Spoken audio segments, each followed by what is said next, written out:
ఓం నమ శివాయ. నగర సంకీర్తన బృందం వారి ఆధ్వర్యంన శుభప్రదమైనటువంటి ఈ యొక్క కార్తీక మాసం ప్రతిరోజు జరిగేటువంటి సాయంత్రం వేళ జరిగేటువంటి ఉపన్యాసముల పరంపరలో శ్రీమద్ రామాయణంలో మరి నిన్న సుందరకాండ ముగిసి ఉన్నది. ఈరోజు యుద్ధకాండలోకి ప్రవేశిస్తా ఉన్నాం. శ్రీ మంచికంటి వెంకటేశ్వర గారు ఇచ్చేసి ఉన్నారు. వారిని మనం మన యొక్క కరతాళ ధ్వనులతో సాదర స్వాగతం పలుకుదాం. మన ఈ వేదికపై ఆశీనులే ఈనాటి ఉపన్యాసమును కొనసాగించవలసిందిగా విన్నవిస్తూ నగర సంకీర్తన గౌరవాన్ని. ఓం నమ శివాయ.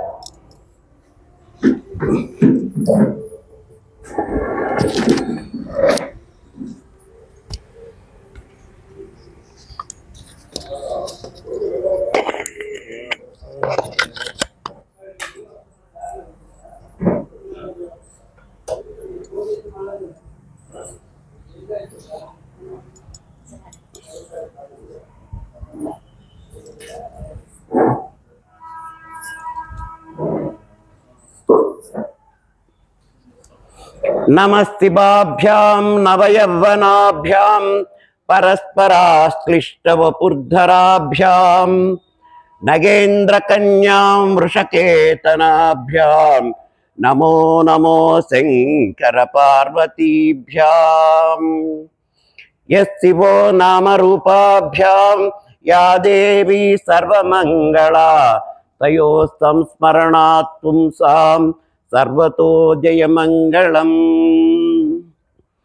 అమ్మలగన్నయమ్మ ముగురమ్మల మూలపుటమ్మ చాల పెద్దమ్మ సురారులమ్మ కడుపారడి బుచ్చినయమ్మ తన్నులో నమ్మిన వేల్పుటమ్మల మనంబున నుండెడి అమ్మ దుర్గ మాయమ్మ కృపాబ్ధి నిచ్చుత మహత్వ కవిత్వ పటుత్వ సంపదల్. ఆదౌ రామ తపోవనాదిగమనం హత్వా మృగం కాంచనం వైదేహీహరణం జటాయుమరణం సుగ్రీవ సంభాషణం వాలీ నిగ్రహణం సముద్రతరణం పశ్చాత్ రావణ కుంభకర్ణహననం పశ్చాత్ రావణ కుంభకర్ణహననం ఏతద్ధి రామాయణం. పిడుగురాళ్ల నగర సంకీర్తన బృంద భక్తులందరికీ నమస్సులతో కార్తీక మాస రామాయణ పక్షోత్సవలో ప్రవచన పరంపరలో భాగంగా ఈ రోజు నుంచి ఒక 3 రోజుల పాటు యుద్ధకాండ రామాయణ అంతర్గత యుద్ధకాండ చెప్పుకొని ఇక మనం ముగిస్తాం. నిన్నటి వరకు సుందరకాండ చెప్పుకున్నాం. అందులో హనుమంతుడు సముద్రం లంఘించటం, సీతని చూడటం, రాముడిచ్చిన అంగుళీయకం సీతకివ్వడం, సీత ఇచ్చిన శిరోభూష తెచ్చి రాముడికి ఇవ్వడం, రాముడు తన యొక్క ఆశ్లేషాన్ని ఆంజనేయుడికి ఇవ్వడం, అందరూ సంతోషిస్తున్నంగా ముగించాం. ఇక ఇవాళ నిన్న జరిగినటువంటి ఆ విషయం తర్వాత రాముడు ఇంక వెళ్ళి అందరూ విశ్రాంతి తీసుకోండి, సుగ్రీవా నీవు మాత్రం రేపు ఉదయాన్నే ఇక్కడికి రా, రేపు ఒక సమాలోచనం చేయాలి మనం, రేపు ఉదయాన్నే ఇక్కడికి రా, హనుమాన్ నువ్వు కూడా విశ్రాంతి తీసుకో, రేపు మాట్లాడుకుందాం అని ఎవరి ఇదిలో వాళ్ళు ఉన్నారు. తెల్లవారిన తర్వాత సుగ్రీవుడు రామాజ్ఞ ప్రకారం ఆ ఋష్యముఖ పర్వతం దగ్గరికి వచ్చాడు. వచ్చిన తర్వాత ఈ వానరులందరూ ఎవరి పనుల్లో ఎవరి మాటల్లో చేష్టల్లో వాళ్ళు ఉన్నారు. రాముడు, లక్ష్మణుడు, సుగ్రీవుడు, హనుమంతుడు, అంగదుడు, నీలుడు, జాంబవంతుడు వీళ్ళందరూ ఒక్కాస్త వాళ్ళకి దూరంగా అట్లా కూర్చొని ఒక సమావేశం ఏర్పాటు చేసుకున్నారు. ఏమిటంటే, హనుమా నువ్వు సముద్రం లంఘించి సీతని చూసావు, వచ్చావు, మాకు ఆనందం కలిగించావు. ఇప్పుడు మనం అక్కడ ఉన్న సీతని తెచ్చుకోవాలంటే యుద్ధం అన్నా చేయాలి, లేకపోతే రావణుడన్నా మన శరణు వేడాలి. అది జరగటానికి ముందుగా మనం యుద్ధ సన్నాహమే చేసుకోవడం మంచిది.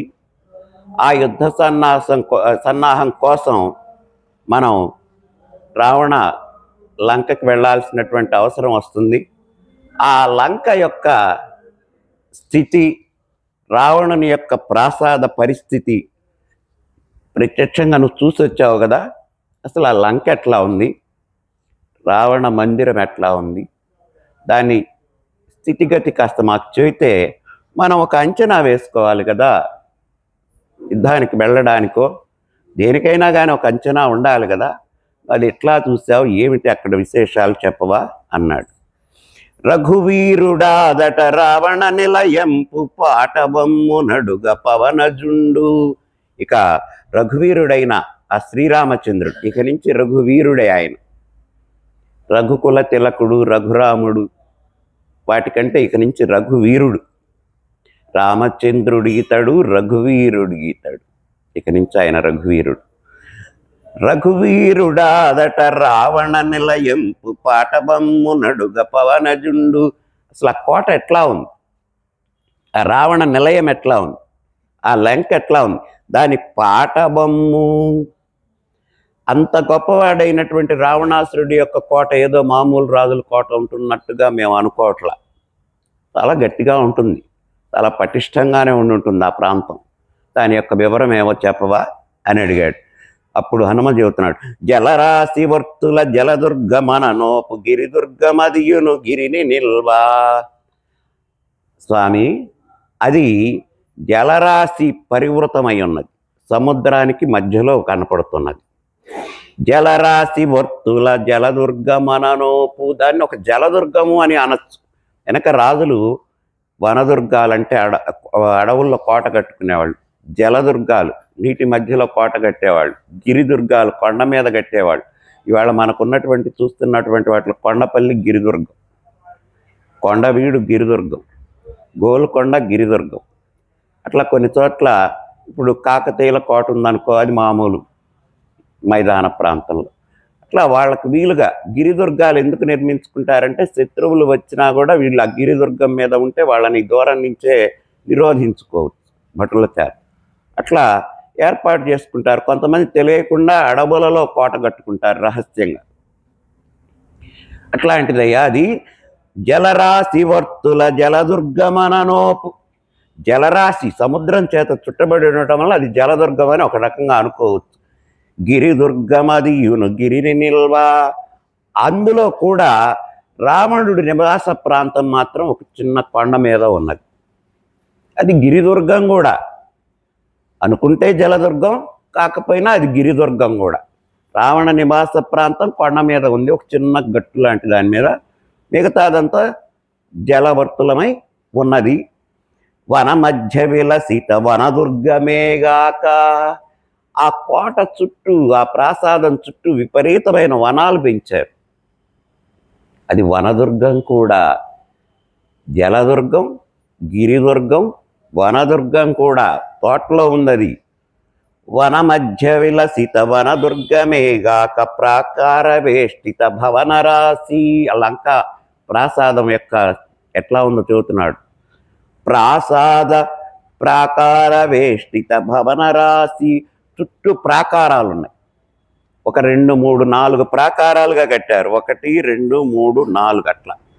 మొదటి ప్రాకారం దాటి, రెండోది దాటి, మూడోది దాటి, నాలుగోది దాటి వస్తే కానీ మనకి ఇక్కడికి రావడానికి కుదరదు. ఆ లోపలికి బాగా పటిష్టమైన ప్రాకారాలు కట్టారు. వాటి దగ్గర, మొదటి దాని దగ్గర, రెండవ దాని దగ్గర కందకాలు కూడా ఉన్నాయి. రెండవ దాని దగ్గర, మొదటి దాని దగ్గర కందకాలు ఉన్నాయి. ఆ కందకాల్లో విపరీతమైనటువంటి భయంకరమైన మొసళ్ళు తిరుగాడుతున్నాయి. ఎవడైనా ప్రాణాలకు తెగించి కోటలోకి దిగుదామని, కోట పైభాగం బురుదుల మీదలో నుంచి లోపలికి వద్దామంటే కోట గోడల మీద, బురుదుల మీద పోటు భటులు తిరుగుతున్నారు. అనుక్షణం నిరంతరం భటుల కాపలాలో ఉన్నది. ఇక అట్లా వచ్చి ఎవడైనా లోపలికి దిగినా ముందు కందకంలో దిగాలి. కందకంలో దిగంగానే ఆ మొసళ్ళు మింగేస్తాయి. అంత రక్షణగా ఉన్నది.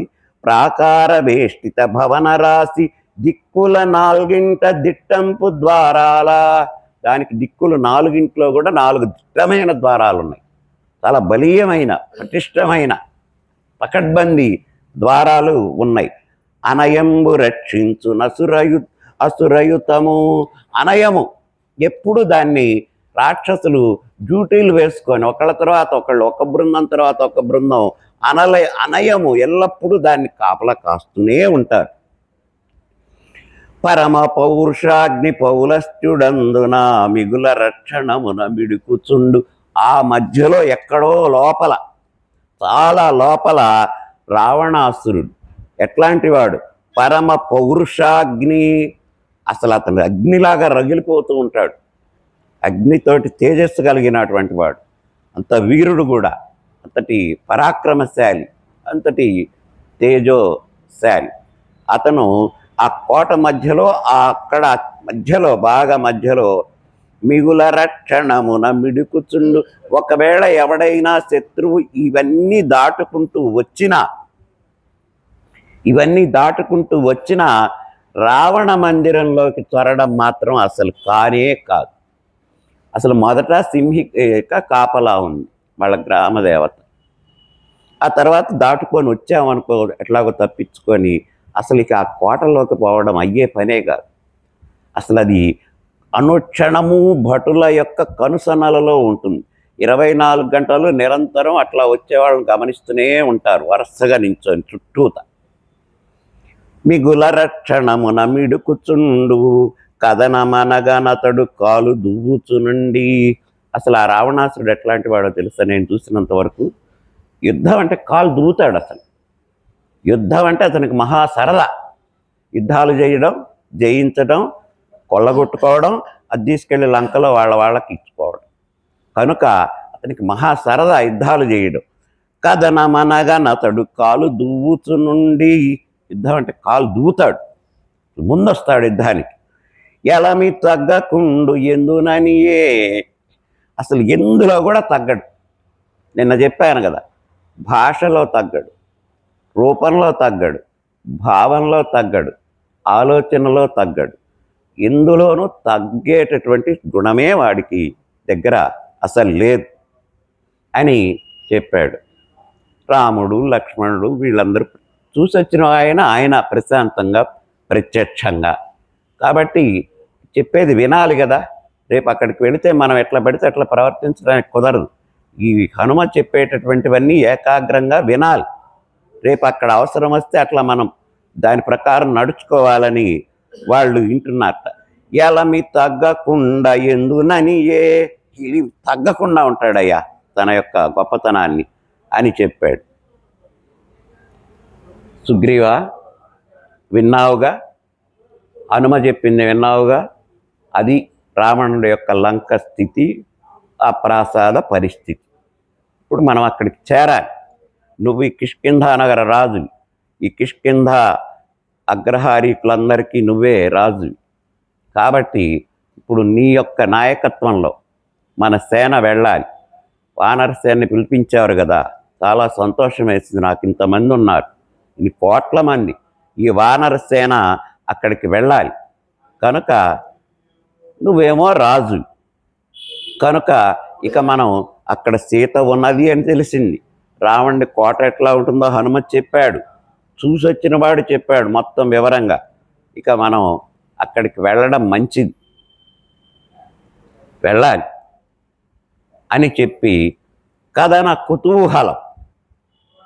కుతూహలం ఇక యుద్ధానికి సిద్ధంగా అన్నారు. వీళ్ళకి చర్చ ఇదంతా అయ్యేసరికి సుమారుగా 10-11 గంటలైంది. అప్పుడు అక్కడికి వచ్చి ఆ చుట్టుపక్కల ఉన్నటువంటి వాళ్ళందరూ కూడా, వానరులు ఆ చుట్టుపక్కల ఉన్నారు, వీళ్ళు ఒక చోట సమావేశమై ఈ విషయాలు చెప్పుకుంటున్నారు. ఆసక్తి కలిగినటువంటి వాళ్ళు మధ్యలో వచ్చి ఒకసారి ఈ మాటలు విని అటు వెళ్తున్నారు. రే, రాముడు అడుగుతున్నాడు కోట ఎట్లుంటుందని అడుగుతున్నాడు. హనుమంతుడు ఏవో చాలా విషయాలు చెబుతున్నాడు. ఇప్పుడు ఏ క్షణానైనా మనల్ని యుద్ధానికి లెమ్మనచ్చు. మనందరం ఎప్పుడో రెడీ అయి ఉన్నాం. ఎప్పుడా అని ఎదురు చూస్తున్నాం. యుద్ధం ఎప్పుడు వస్తుందా? మనం అక్కడికి వెళ్ళి రావణ లంకని నాశనం చేసి సీతను తీసుకొచ్చే ఏర్పాట్లలో మనం ఉండాలి అని మనందరం వచ్చాం కదా. మనల్ని ఇక్కడికి పిలిపించారు కదా, మన ప్రాంతాలు వనాల నుంచి. అదిగో వాళ్ళు ఆ మాటలే మాట్లాడుకుంటున్నారు. ఏ క్షణానైనా బయలుదేరమనొచ్చు అని ఇట్లా కొన్ని వార్తలు వాళ్ళకు అందుతూ ఉన్నాయి. వీళ్ళు అటు పోయి ఇటు పోయి తిరిగి వినొస్తున్నారు కదా. నాకు కుతూహలం. అభిజిత్తు లగ్నమ్మె ఆహవ విజయము కదలు మా సుగ్రీవ కయ్యమునకు. సుగ్రీవ, కాసేపట్లో అభిజిత్ లగ్నం వస్తుంది. ఇవాళే యుద్ధానికి మన ప్రయాణం, ఇంకా ఆలస్యం లేదు చెప్పాడు హనుమ. విన్నారు అందరూ. సేనానాయకుడైనటువంటి రాజు అయినటువంటి నువ్వు విన్నావు, అంగదుడు విన్నాడు, పెద్దవాడు జాంబవంతుడు విన్నాడు, మేమిద్దరం విన్నాం. ఇక కాగే పనే లేదు, యుద్ధానికి బయలుదేరటమే. మళ్ళీ రేపు ఎల్లుండి అని లేదు, ఇవాళ మంచిదే. ఇదిగో కరెక్ట్గా 12 గంటలకు అభిజిత్ లగ్నం.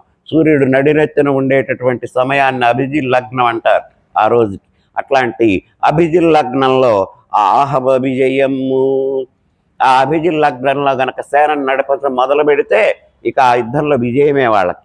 కనుక కాసేపట్లో 1 గంటలో అభిజిత్ లగ్నం రాబోతున్నది. కాబట్టి మనకు అదే ఇక ముహూర్తం, అదే యుద్ధానికి సుముహూర్తం.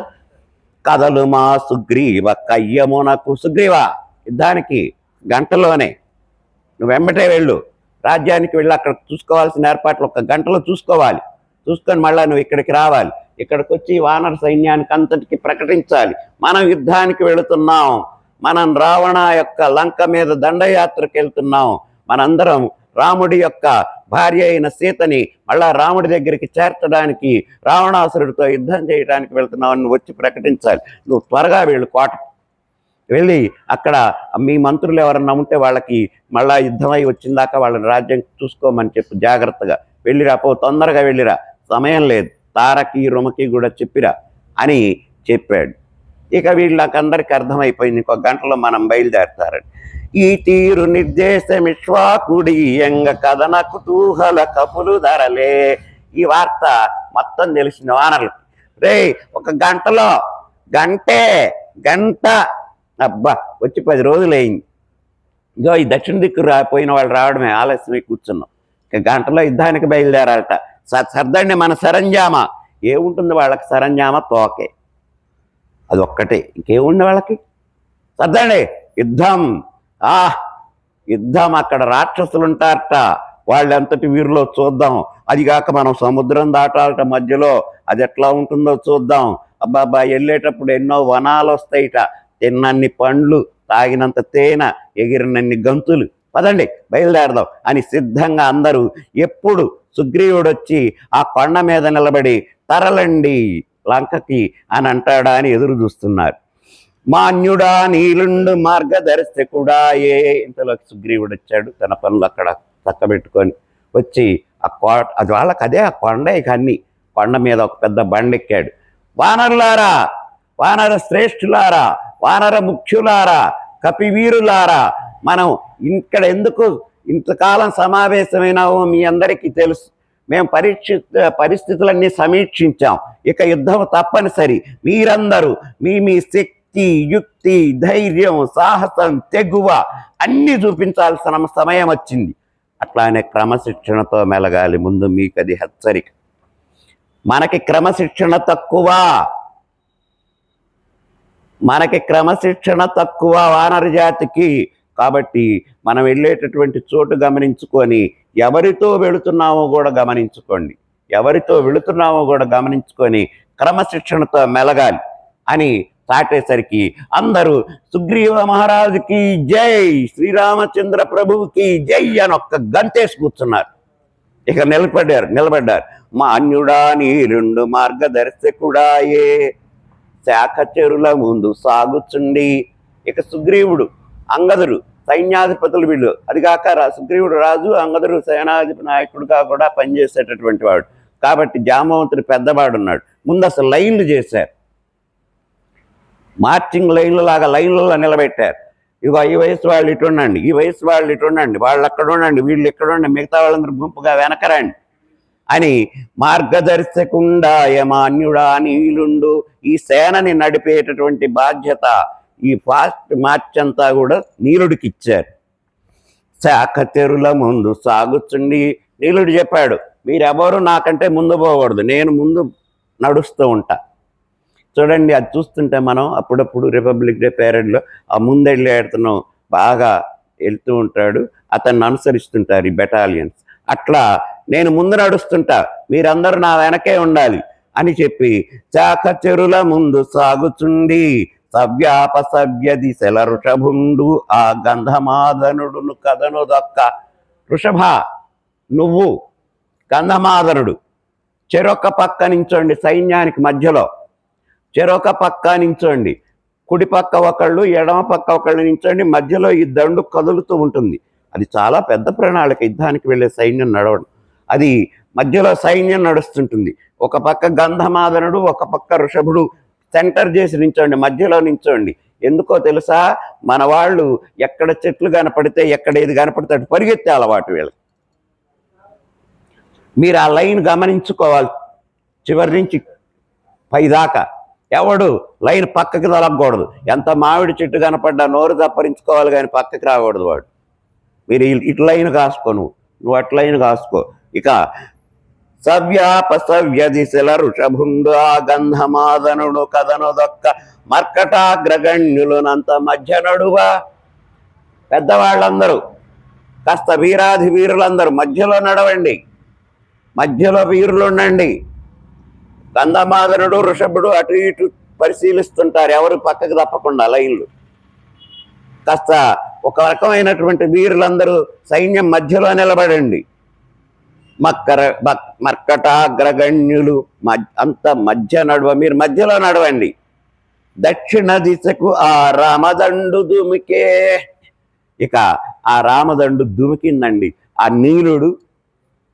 నీలుడికి వెనక రాముడు లక్ష్మణుడు, ఇటుపక్క సుగ్రీవుడు, ఇటుపక్క ఆంజనేయుడు.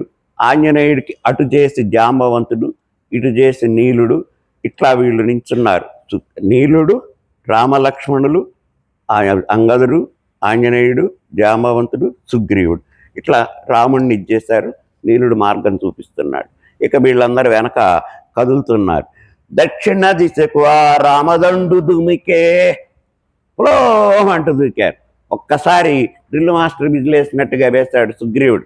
ఇక కదలండి అనగానే శ్రీరామ జయం, శ్రీరామ జయం, యుద్ధం యుద్ధం యుద్ధం, రావణ నాశనం, రావణ నాశనం, లంకానాశనం, శ్రీరామ జయం, శ్రీరామ జయం అనుకుంటూ కేకలు పెట్టుకుంటూ ఇక సాగర తటిని మరి యొక్క సాగరమన నడుచుకుంటూ వచ్చారండి. ఆ దూరాలన్నీ మధ్యలో ఉన్న ప్రాంతంతో నడుచుకుంటూ వచ్చారు. సాగరం ఒడ్డుకి చేరారు. సాగరము తటిని మరి యొక్క సాగరమన. సాగరం ఒడ్డున మళ్ళొక్క సముద్రంలాగా ఉన్నారు వీళ్ళు. అదేమో నీళ్ల సముద్రం, ఇదేమో సేనా సముద్రం. అసలు సముద్రం పక్కన మళ్ళా సముద్రంలాగా వచ్చి కూర్చున్నారు. వచ్చామా, ఆ సముద్రం దాకా వచ్చాం, ఇది దాటాలి మనం లంకలోకి వెళ్ళటానికి. ఇదేట హనుమంతుడు దాటాట, మనం దాటి సీతను చూసి వచ్చాట. అసలు మనం ఏమైనా సముద్రం దాటుతాం ఎప్పుడన్నా? అయ్యే పనే కాదు. ఏదో ఆయన పెద్ద బలశాలి కాబట్టి, వీరుడు కాబట్టి వెళ్ళొచ్చాడు. కానీ ఇప్పుడు మనం దాటుతాం అని వాళ్ళందరూ అక్కడ కపిమోక సాగరం తటిలో ఒక మహాసాగరంలాగా కూర్చొని ఉన్నారు. ఇంతలోకి ఇది ఇటుపక్క స్థితి, ఇది ఇటుపక్క స్థితి, భారత భూమిలో స్థితి. అటుపక్క లంకలో ఎట్లాంటి ఇది జరుగుతున్నదో చూడండి. మంత్రులతో మంతనాలు చేస్తున్నాడు రావణాసురుడు. వెంటనే అత్యవసర మంత్రివర్గ సమావేశం ఏర్పాటు చేశాడు. మంత్రులందరినీ పిలిచాడు, కుంభకర్ణుని కూడా పిలిపించాడు ఆ సభకి. ఇక్కడ చాలా ఆసక్తిగా జరుగుతున్న వీళ్ళ సమావేశం. మంత్రులతో మంతనాలు. పౌలస్త్యుడా వంకబడిగొని సాగించే మంత్రివరులతోడ మంతనముల. వెంటనే జరిగింది సంఘటన. వానరుడు వచ్చాడు, అశోకవనం ధ్వంసం చేశాడు, సీతతో మాట్లాడాడు, లంకా దహనం చేశాడు, నాశనం చేసిపోయినాడు. రావణుడి యొక్క ముఖం చిటపట చిటపట చిటపటలాడుతున్నది. అసలు ఏమిటి ఏమిటి ఏమిటి ఈ ఉద్వేగం ఏమిటి? అసలు ఎవడు వీడు ఇట్లా వచ్చాడు ఇక్కడికి? నా యొక్క పాలనలో ఏమన్నా లోటు ఉందా? నా యొక్క రక్షణలో ఏమన్నా లోటు ఉందా? అసలు ఈ లంకలోకి ఒక వానరం ఎట్లా ప్రవేశించింది కాక మొత్తం ధ్వంసం చేసిపోయిందే అని చాలా కోపంగా ఉన్నట్ట. వెంటనే మంత్రులందరూ సమావేశం అవ్వండి, మాట్లాడాలా, అత్యవసర సమావేశం ఇది అని అందరినీ పిలిచాడు. అందరు కలిసి ఒక మందిరానికి వెళ్ళారు. పౌలస్త్యుడా వంకబడిగొని సాగించే మంత్రివరుల తోడ మంతనములు. పౌలస్త్యుడా వంక మంత్రివరులతో మంతనాలు సాగించడం మొదలుపెట్టాడు. ఎట్లా? వానరుండేమి ఆ వనమందు తొరుటేమి. అసలు వానరుడేమిటి, నా వనంలో చొరబట్టమేమిటి? నేను జీర్ణించుకోలేకపోతున్నా ఈ విషయాన్ని. వానరుడు నా వనంలో చొరబడి నాశనం చేయటమా, నా లంకలో చొరబడి దహింపజేయటమా? నేను అసలు జీర్ణించుకోలేకపోతున్నాను ఈ విషయాన్ని. సీతగని మన చెండుటేమి.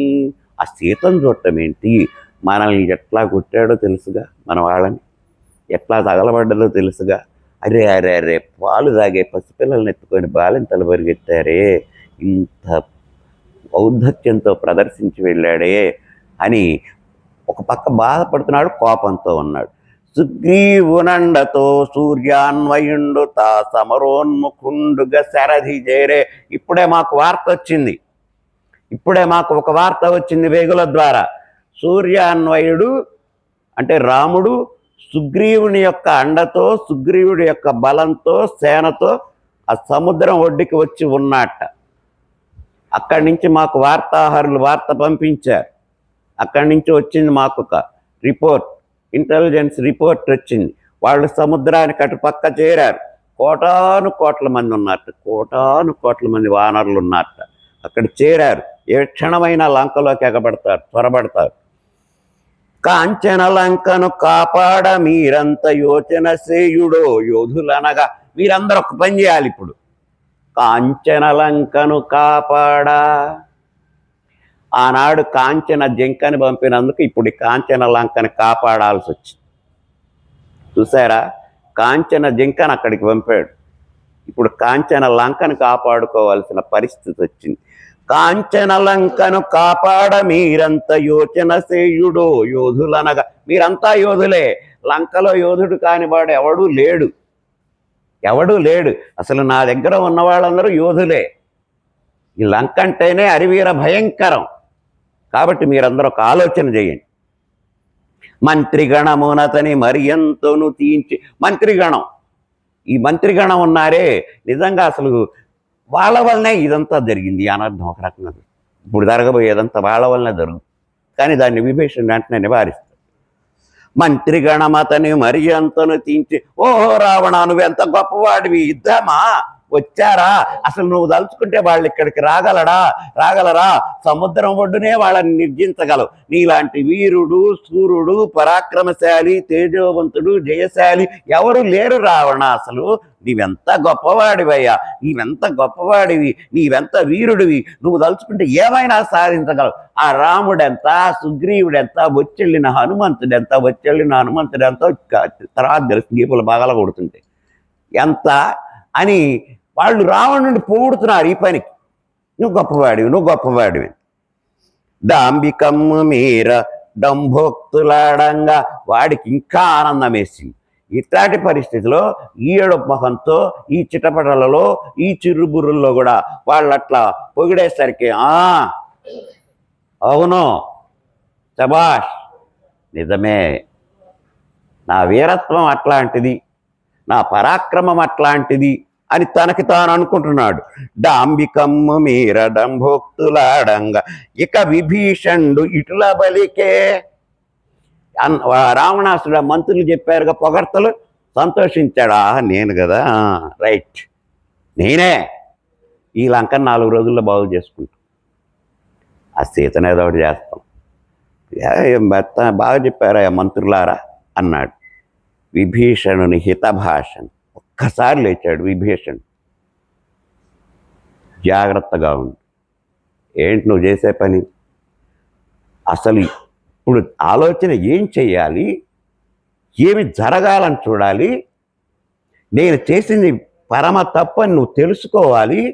తెలుసుకోకుండా రాముడికి సీతను అప్పగించే మార్గం ఏదో ఆలోచించకుండా ఇప్పటికే సగం కాలిపోయినటువంటి లంకలో ఒక పక్కన మసి బారిన గోడల మధ్య కూర్చొని మనం సమావేశం అవుతున్నాం. చూసావుగా, మన సమావేశం ఎక్కడ జరుగుతుంది? ఇదివరకు లాంటి నీ అంతఃపురంలో జరగట్లా. మసిబారిన గోడలు, కాలిపోయిన వాకిళ్ళ మధ్య జరుపుకుంటున్నావు సంభాషణ. ఇంకా నీకు బుద్ధి రాలేదుగా అని దర్పోద్ధతమ్మున తస్కరుండును బోలె మైథిలి తెచ్చుట మాన్యతగునే. ఏంటయ్యా నువ్వు సంతోషపడుతున్నావు, వీళ్ళు చెప్పారు, వీళ్ళు పొగిడారని? దర్పోద్ధతితో, గర్వంతో పరస్త్రీని తీసుకొచ్చి ఇక్కడ పెట్టావే, అది తప్పు కాక రైటా? వాళ్ళు చెబుతున్నారు, ఓ సీత నీకు భార్య అవుతుంది, సీత నీకు భార్య అవుతుంది, శవాష్ అనుకుంటున్నావే. ఎట్లా అనుకుంటావు? దర్పోద్ధతిన తస్కరుండును బోలే, దొంగలాగా తెచ్చావు సీతని, దొంగలాగానే వెళ్ళావు సన్యాసి వేషంలో, తీసుకొచ్చి ఇక్కడ పెట్టావు, మురుసుకుంటున్నావు ఏదో ఘనకార్యం చేశాను. మైథిలి తెచ్చుట మాన్యతగునే. ఆ మైథిలిని తేవటం మాన్యత, గొప్పతనమా? విభీషణ్ అన్నని అంటున్నాడు, విభీషణ్ అన్నతో అంటున్నాడు, అది గొప్ప విషయమా? దొంగతనంగా పరస్త్రీని చెరబట్టి ఇక్కడికి తేవటం గొప్పతనమా? వాళ్ళు పొగుడుతుంటే నువ్వు సంకలు గుద్దుకుంటున్నావు. ఇంకా సీతను గొంపోయి శ్రీరాము కర్పించి క్షమింపవేడిట సర్వసుఖము. మనందరం సుఖంగా ఉండాలంటే ఒకే ఒక్క పని చెయ్యి, సీతను తీసుకో, గౌరవంగా వెళ్ళు, ఆ రాముడు ఆ ఒడ్డునే ఉన్నాడు, సముద్రం దాటు, సీతను తీసుకెళ్ళి రాముడికి అప్పజెప్పు. ఆయన మంచివాడు, ఏవి అనడు, నిన్ను క్షమించి వదిలిపెడతాడు. అందరం బాగుంటాం, అందరం బాగుంటాం, కనుక ఆ పని చెయ్యి అన్నాడు. మర్కటుండొక్కడే మసిజేయలంకను దండుగానే తేర తాళగలమే. ఒక్క మర్కటుడే వచ్చాడు మొన్న, వచ్చింది ఒక్కడే, వాడొక్కడే ఎన్ని లక్షల మంది చేయాల్సిన పనో చేసిపోయినాడు. చూసావుగా, జంబుమాలిని చంపాడు, మంత్రిపుత్రుల్ని చంపాడు, సేనాపతుల్ని చంపాడు, అక్షుణ్ణి చంపాడు, లంకని తగలబెట్టాడు. ఒక్కడే ఇన్ని పనులు చేస్తే అక్కడ ఎంతమంది ఉన్నారు ఒకసారి నువ్వే చెబుతున్నావుగా, కోట్లు ఉన్నారని. వాళ్ళందరూ వస్తే మనం అసలు ఉండగలమా? తాళగలమే సర్వ సంపదయుత స్వర్ణలంకను ఎంత వల్ల కాడును సేయ వాంఛలేలా. ఈ సర్వ సంపదయుతమైనటువంటి స్వర్ణలంకని నువ్వు వల్లకాడు చేయాలనుకుంటున్నావు.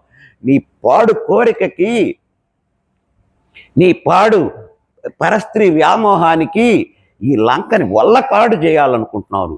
ఎంత కష్టపడి చేసుకున్నావో, తయారు చేసుకున్నావో, ఎంత కష్టపడి నిర్మించుకున్నావో, ఎంత కష్టపడి ఇంత సర్వసంపన్నుడవైనావో, ఎంత కష్టపడి స్వర్ణలంకని ఏర్పాటు చేసుకున్నావో, దీనిని నువ్వే నీ చేతులారే నాశనం చేయదలుచుకున్నావు.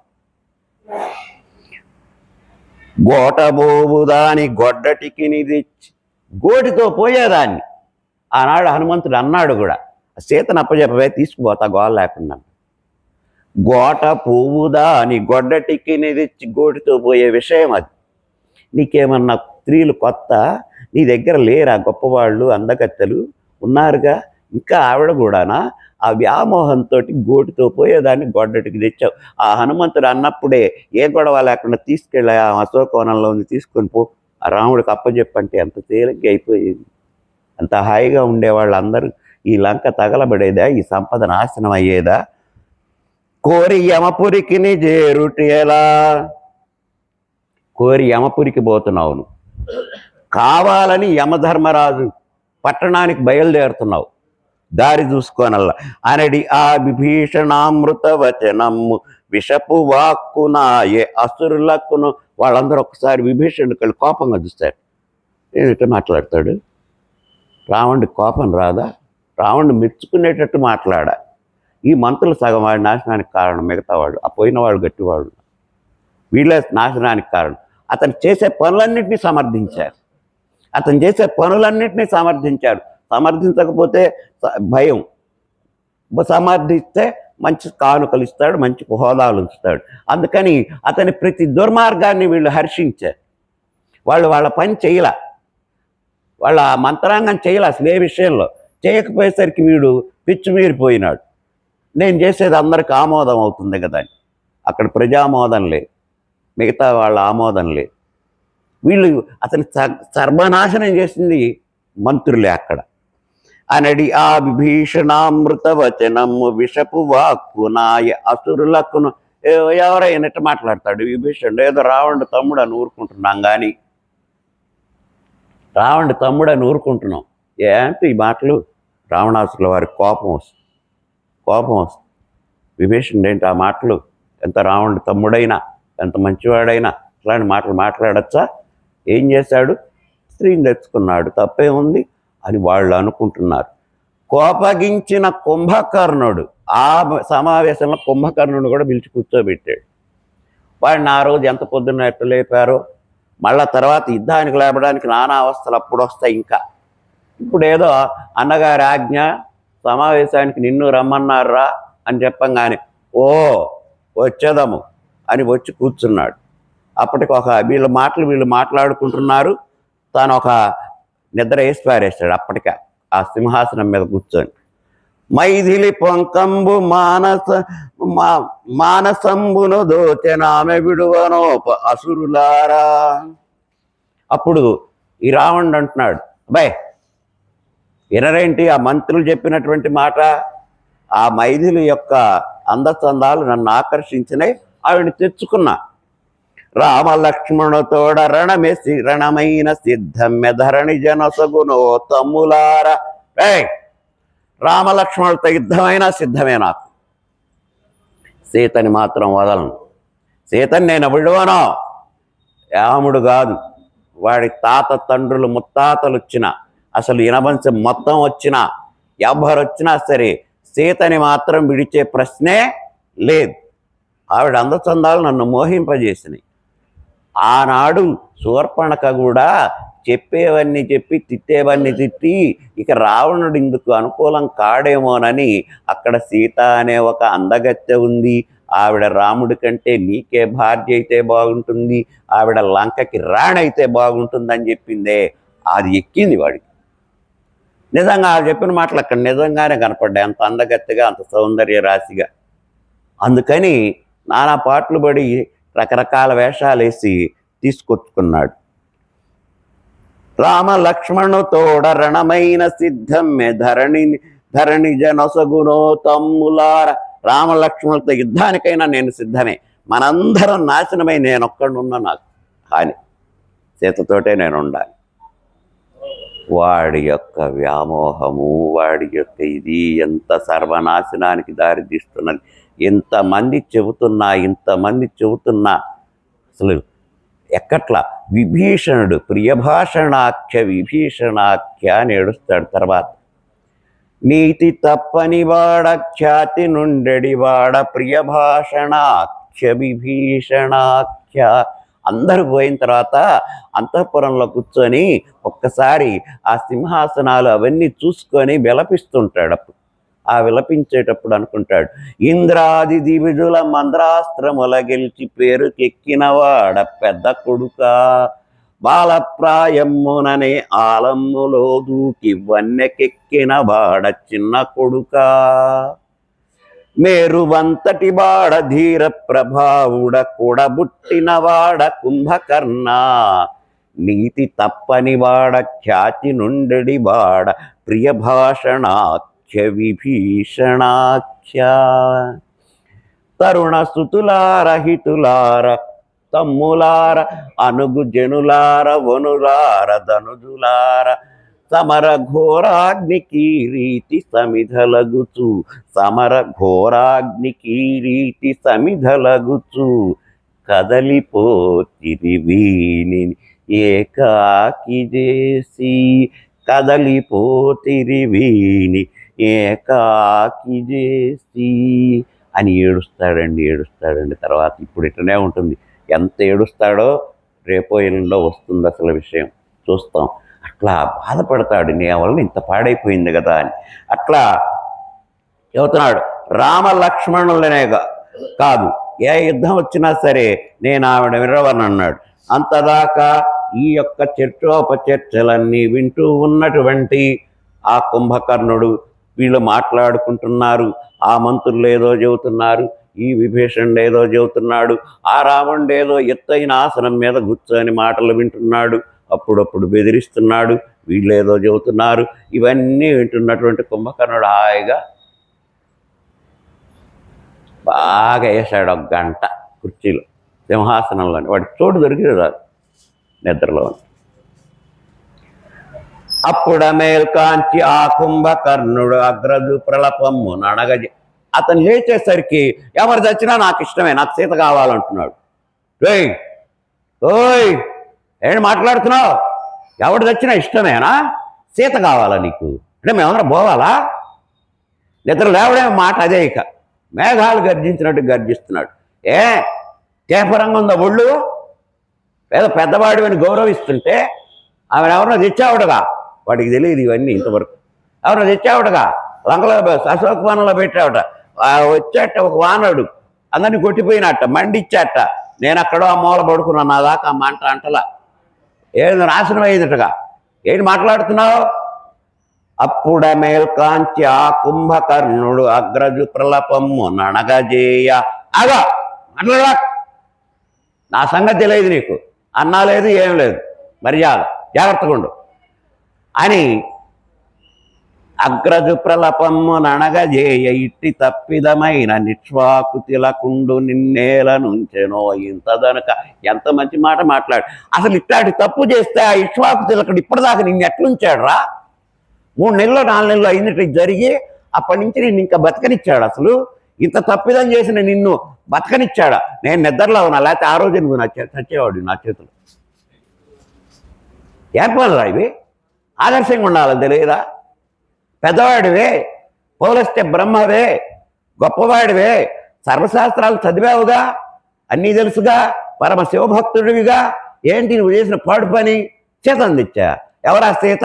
ఎవరన్నా కానీ తెచ్చావు కదా. వాడు అతనితో ఆమెతో ఒకసం ఒకడు వచ్చి పాడు చేశాడు. అంత చూడు ఎట్లా ఏడుస్తున్నారు లంకలో. దిక్కు లేదు, మొక్కు లేదు, ఇల్లు లేదు, వాకిల్ లేదు, ఎట్లా ఏడుస్తున్నారు చూడు. నేననే నీకంటే హాయిగా నిద్రపోతా. నువ్వు మేల్కొని ఉండి చేస్తున్న ఘనకార్యాలు ఇవే నీ ఘనకార్యాలు. మేల్కొని ఏరు నువ్వు అన్న అని కోపం వచ్చింది కుంభకర్ణుడు. ఇట్టి తప్పిదమైన ఇష్వాకు తిలకుండు నిన్నేల నుంచెనో. అసలు ఆ ఇష్వాకుని అనాలి. ఆ రోజే నీ చర్మం ఒలిచి వాయిద్యాలు చేయించాలి. ఆయన ఎందుకు ఇంతకాలం 4 నెలలు ఊరుకున్నాడు? నేను కానీ ఆ రోజు మెలకువతో ఉన్నట్టయితే నువ్వు చచ్చి ఇప్పటికి 4 నెలలై 4వ మాసికం కూడా పెట్టేవాడు. ఎంత దౌర్భాగ్యుడా! ఇంకా నా కాసేట ఇష్టం, ఏమైనా కానీ మీరేమైనా చావండి, నా కాసేట ఇష్టం, సిగ్గుండాల అని లేచాడండి. అయినా నన్ను ఆజ్ఞననుసరింపకబూని శత్రుమూకదునుమ సంగరమున అనేసరికి రావణుడు ఒక్కసారి ఏమి మాట్లాడకుండా కుంభకర్ణుడు కట్లట్లా చూస్తాడు. నీకు కోపం వచ్చిందా? కానీ అని అనుకుంటున్నప్పుడు కుంభకర్ణుడు వెంటనే ఆవేశాన్ని తగ్గించుకొని, ఏదో ఈ దుర్మార్గుడు ఏడ్చాడు, వాడు నాకంటే ముందు పుట్టాడు అన్న ధర్మమో ధర్మ దూరమో ఏదో ఒకటి వాడిని అనుసరించాల్సిందే, తప్పదు. పెద్దవాడు, వాడు మా ముందు పుట్టడమే మా కర్మ. ఏం చేస్తాం, వాడి తప్పులు భరించాలి. లేకపోతే ఏడుస్తాడు. ఇప్పుడు మేమందరం వదిలిపెడితే ఏడుస్తాడు. ఇప్పటికే అక్షుడు పోయి ఏడుస్తున్నాడు, జముమాలి పోయినాడు, మంత్రిపుత్రులు పోయినారు, సేనాపతులు పోయినారు, ఏడుస్తాడు, దిగులు పడతాడు. ఏదో పెద్ద ముండావాడు. కానీ వాడి రోజులు వాడికి దగ్గరికి తెచ్చుకొని, కానీ నేను మాత్రం నలుగురితో మాట పడకుండా అన్న మాటను అనుసరించాలి కదా. అయినా అన్నయాజ్ఞను అనుసరింపగబూని శత్రుమూకదును మా సంగరమణ. మళ్ళీ వెంటనే తనకు తాను తెలుసుకొని, అన్నా నేను ఇట్లా మాట్లాడినా ఏమనుకో అనేదంతా అన్నాడు. ఏమనుకో, యుద్ధం చేస్తా, నీకోసం యుద్ధం చేస్తా, అప్పుడు నన్ను అవసరమైతే పిలువు, యుద్ధానికి వస్తా, ఏం దిగులు లేదు నీకు, నిన్నాగా వస్తాలే అని. ఆగలేకపోతున్నా, నిద్ర వస్తుంది. తిండికి వేళ అయింది. అక్కడ ఒక 50 దున్నపోతులు, ఒక 20 గొర్రెపోతులు అన్నీ సిద్ధంగా ఉన్నాయి. మద్యాలు, మైరేయాలన్నీ, కొడవలు కడవలు, కొండలు. వస్తా, ఇప్పుడు నేను పలహారం చెయ్యాలి, ఇంకా తర్వాత భోజనం వేరు, అదే పలహారమే, అది వస్తా అని హడావుడిగా వెళ్ళిపోయినాడు. వస్తా, యుద్ధానికి పిలువు, ఏమనుకో వస్తాలే. వాడు ఎట్ట మాట్లాడాడు అట్టే మాట్లాడాడు, అట్ట వెళ్ళిపోయినాడు ఒక వీరుడు పక్కకి. దప్పి తీర్చుకొందును అడుగు పెట్టగానే ఆరాము రక్తానికి. నీకు ఇంకొకటి చెబుతున్నా వినా అన్న, నేను ఇట్లా మాట్లాడాను, రేపు నేను యుద్ధానికి రానంటానేమో అనుకోవాకు, వస్తా అన్నవి నువ్వు మా పాలిట దున్నవి, నువ్వేం చేసినా భరించాలా, కనుక వస్తాలి. వచ్చేం చేస్తానో తెలుసా? అడుగు పెట్టగానే ఆరాము రక్తాన దప్పి తప్పక తీర్చుకొందు దశముఖుండ. నీకు దిగులక్కర్లేదన్నా, నన్ను విలు, నీకు ఇబ్బంది కలిగితే నన్ను లేపు నిద్ర. ఆ రాముడి యొక్క రక్తంతో దాహం తీర్చుకుంటా. నా తమ్ముడే అభాష్రా కుంభకర్ణ, ఏదో కాస్త ప్రథమ కోపం నీకు, వెళ్ళు పడుకోపా, జాగ్రత్త, ఎవడొచ్చి మంటలు పెడతాడో జాగ్రత్తకు అని చెప్పి పంపించాడు. అప్పుడు మళ్ళా విభీషణుడు లేచాడు. కోపస్వభావుండు కుటిల బుద్ధియునైన దశకంటు ఔద్ధత్య దాసుడాయ. నీకు కోప స్వభావము, కుటిల బుద్ధి అనేటటువంటి వాడికి నువ్వు దాసుడివైనావురా రావణ. ప్రభువు తప్పిదమును ప్రస్తుతించడు నట్టి సల్లాపమేలనో సచివులార. ఏమయ్యా మంత్రులారా, మీకు అది బుద్ధి ఉందా? ఇట్లా అంటున్నానని ఏమనుకోవాకండి, మీకు అసలు బుద్ధి ఉందా? వాడు తప్పు చేస్తే దాన్ని సమర్థిస్తారా? అతను రాజు తప్పు చేస్తే మంత్రి ఏం చేయాలి? సరిదిద్దాలి, ఇది మంచిది కాదు, యుక్తం కాదని యుక్తాయుక్త విచక్షణ చెప్పాలి రాజుకి. వాడు మంత్రి, వాడు తప్పు చేస్తుంటే మీరందరూ చంకలేగరేస్తారా?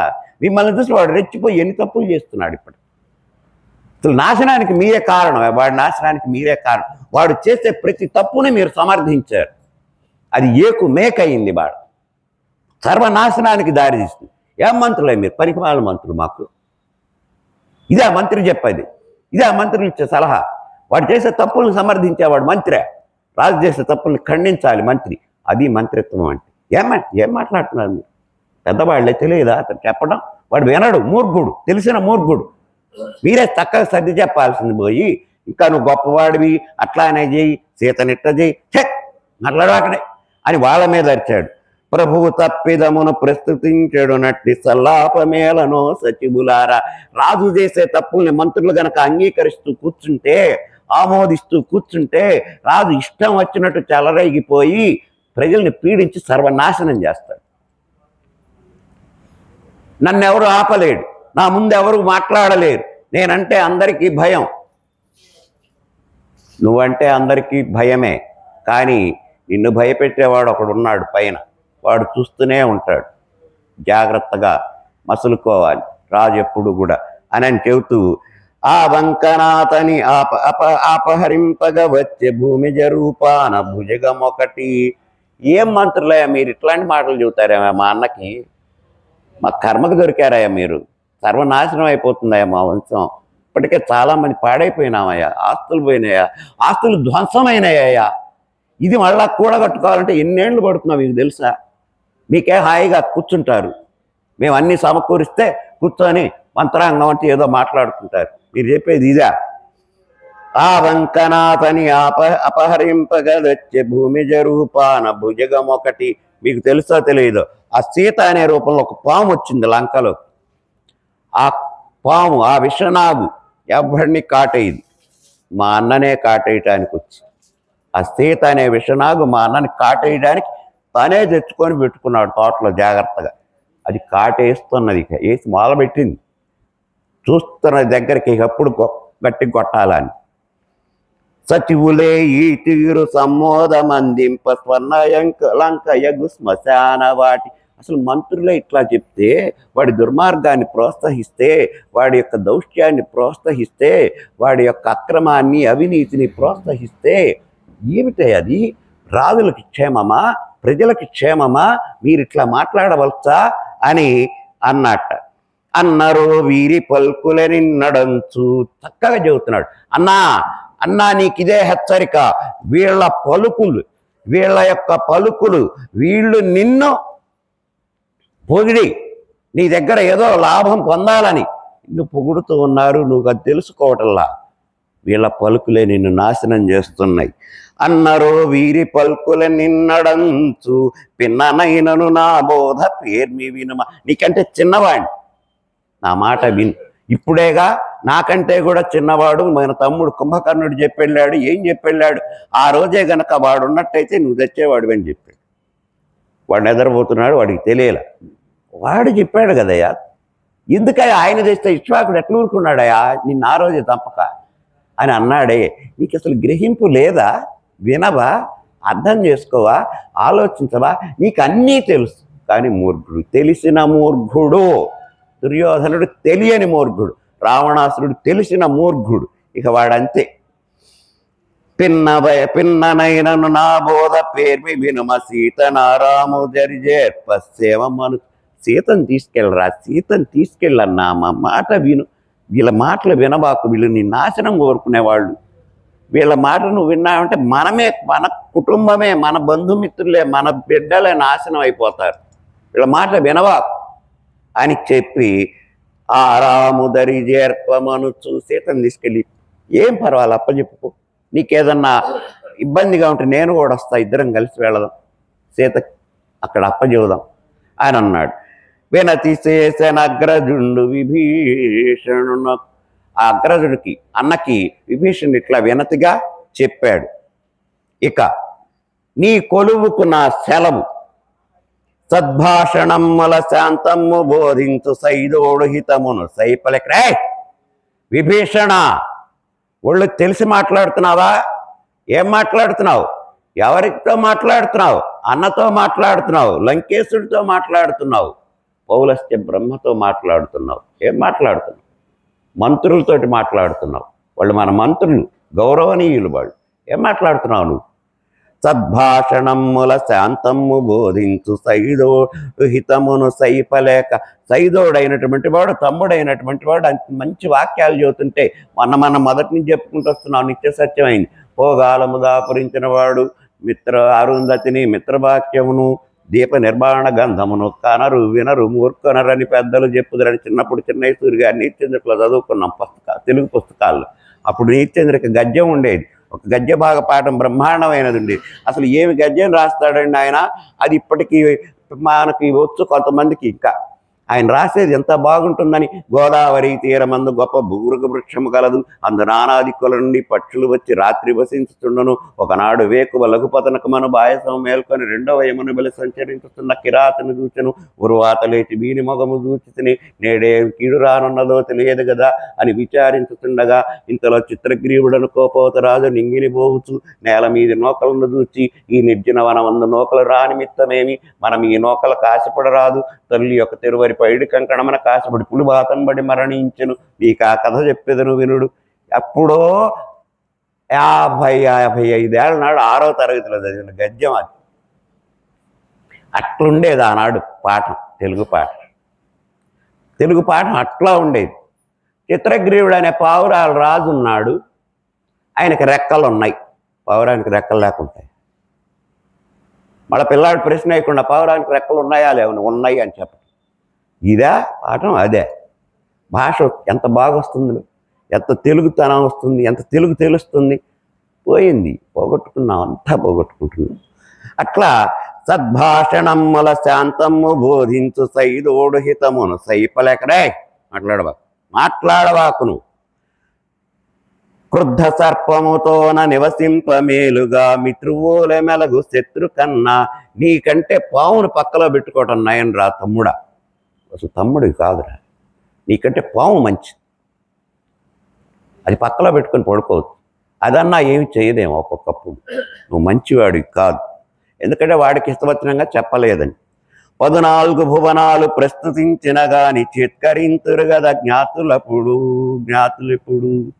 14 లోకాలు జయించిన, లోకమంతా సంతోషించిన, జనమందరూ మెప్పులు ఇచ్చిన, జనమందరూ పొగిడిన, జనమందరూ కీర్తించిన, జనమందరూ గొప్పవాడు అంటున్నా, జనమందరూ మంచివాడు అంటున్నా జ్ఞాతులు, రక్త సంబంధీకులు, అన్నదమ్ముల పిల్లలు.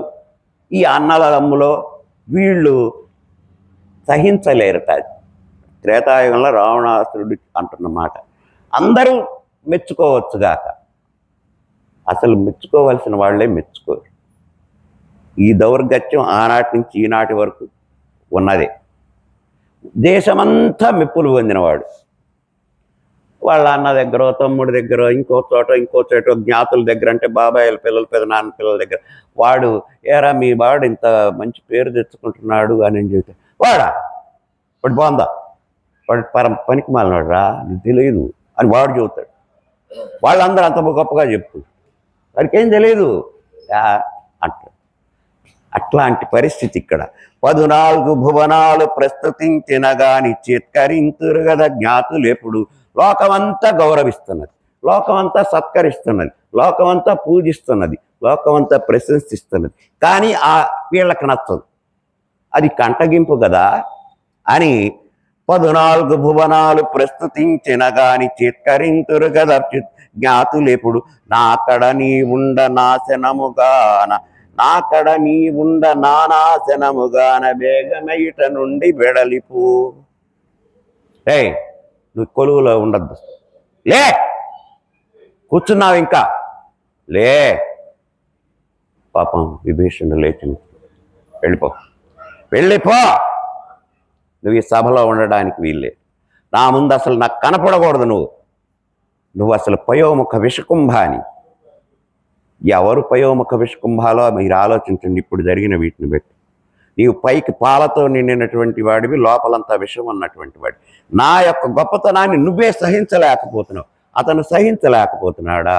అతను మేలు చెబుతున్నాడు. అది అట్లా నాకడ నీ ఉండ నానాశనముగాన వేగమేట నుండి వెడలు మనగా. వేగంగా వెళ్ళిపో, నువ్వు ఉండద్దు ఇక్కడ, వెళ్ళు బయటికి. రే బడులారా వీడిని బయటికి నెట్టండి, వీడు నాకు కంట కనపడకూడదు, ఇక నేను బతికుండగా వాడి ముఖం చూడకూడదు. పంక్తి ముఖని వదరు పరికేదమనరింప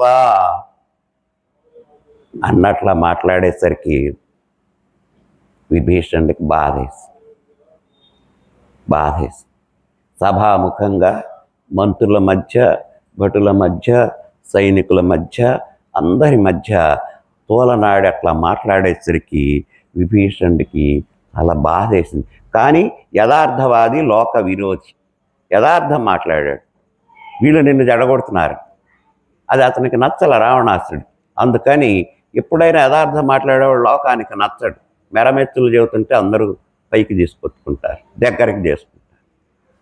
అట్లాంటిది పంక్తి ముఖుని వదరు పరిఖేదమనరింప. ఆ పంక్తి ముఖుడి మాటలు పరిఖేదాన్ని, దుఃఖాన్ని తీవ్రంగా కలిగించగా ఆ విభీషణుడు నాగలేక, ఆ విభీషణుడు లేచి దండధరుని పురము తడలబో నీకిదే.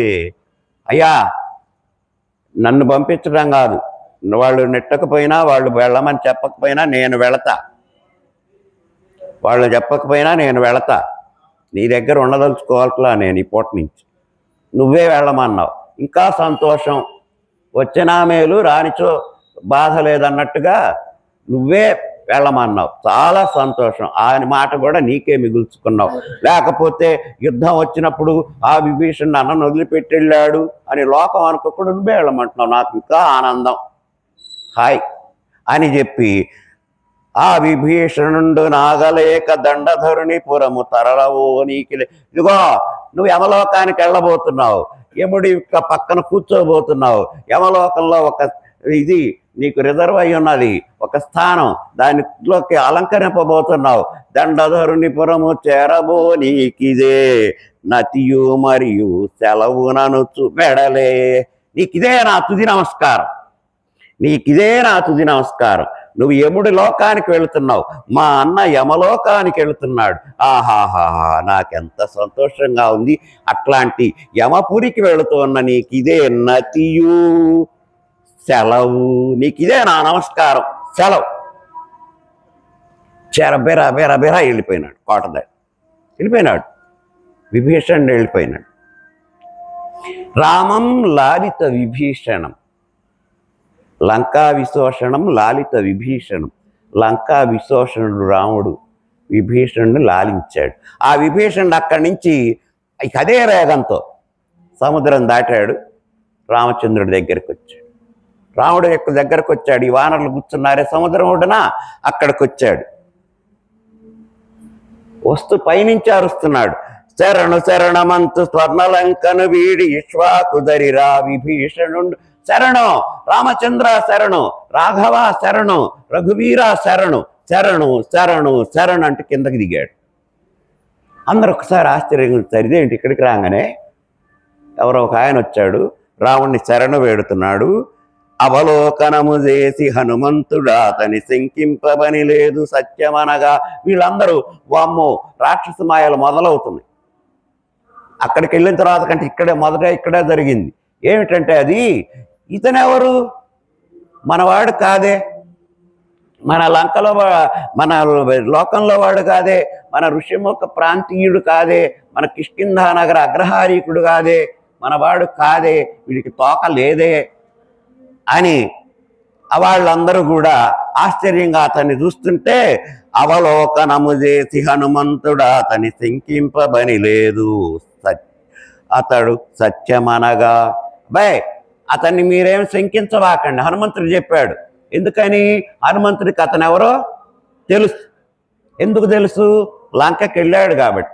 ఆ లంకలో హనుమంతుని చంపండిరా అని ఆయన చెబుతూ ఉన్నప్పుడు, ఆ రావణుడు శాసిస్తున్నప్పుడు, అన్నా దూతలను చంపకూడదు, ఏదో ఒక శారీర వైకల్యం చేసి పంపించు అని చెప్పాడు కదా.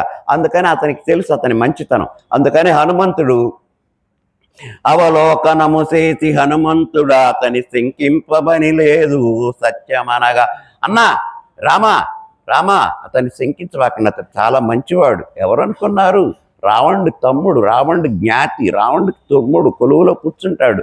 కొలువులో రావణ సింహాసనం తర్వాత అతనిదే అగ్రాసనం. ఆ తర్వాత కుంభకర్ణుడు అని ఉన్నాడు, వాడు లేడు. నేను వెళ్ళినప్పుడు ఎక్కడో ఉన్నాడు పని మీద. ఏ పని వాడు తాగడం పడు కనుక అతను లేడు. అతను చూశా నేను, చాలా మంచివాడు. ఇంకొక విషయం, ఈ విభీషణుడి కూతుర్నే రావణాసురుడు కాపలాగా సీతకు పెట్టాడు. అమ్మాయి చాలా మంచిది, మన సీత చాలా హాయిగా ఉన్నది. అమ్మాయి అప్పుడప్పుడు కాస్త పలకరిస్తూ అవి ఇవి తెచ్చిస్తుంటే ఏమిటి భయపడక్కర్లేదు, మంచివాడు అని అవలోకనము చేసి హనుమంతుడు అతని శంకింపబని లేదు. సత్యమనగా మీరేం అనుమానించక్కర్లా, ఇది సత్యం అనగా ఆ పదనున్నట్టి అన్ననే బదలిన ఈతండు మనకేల ఇష్టుడనడు.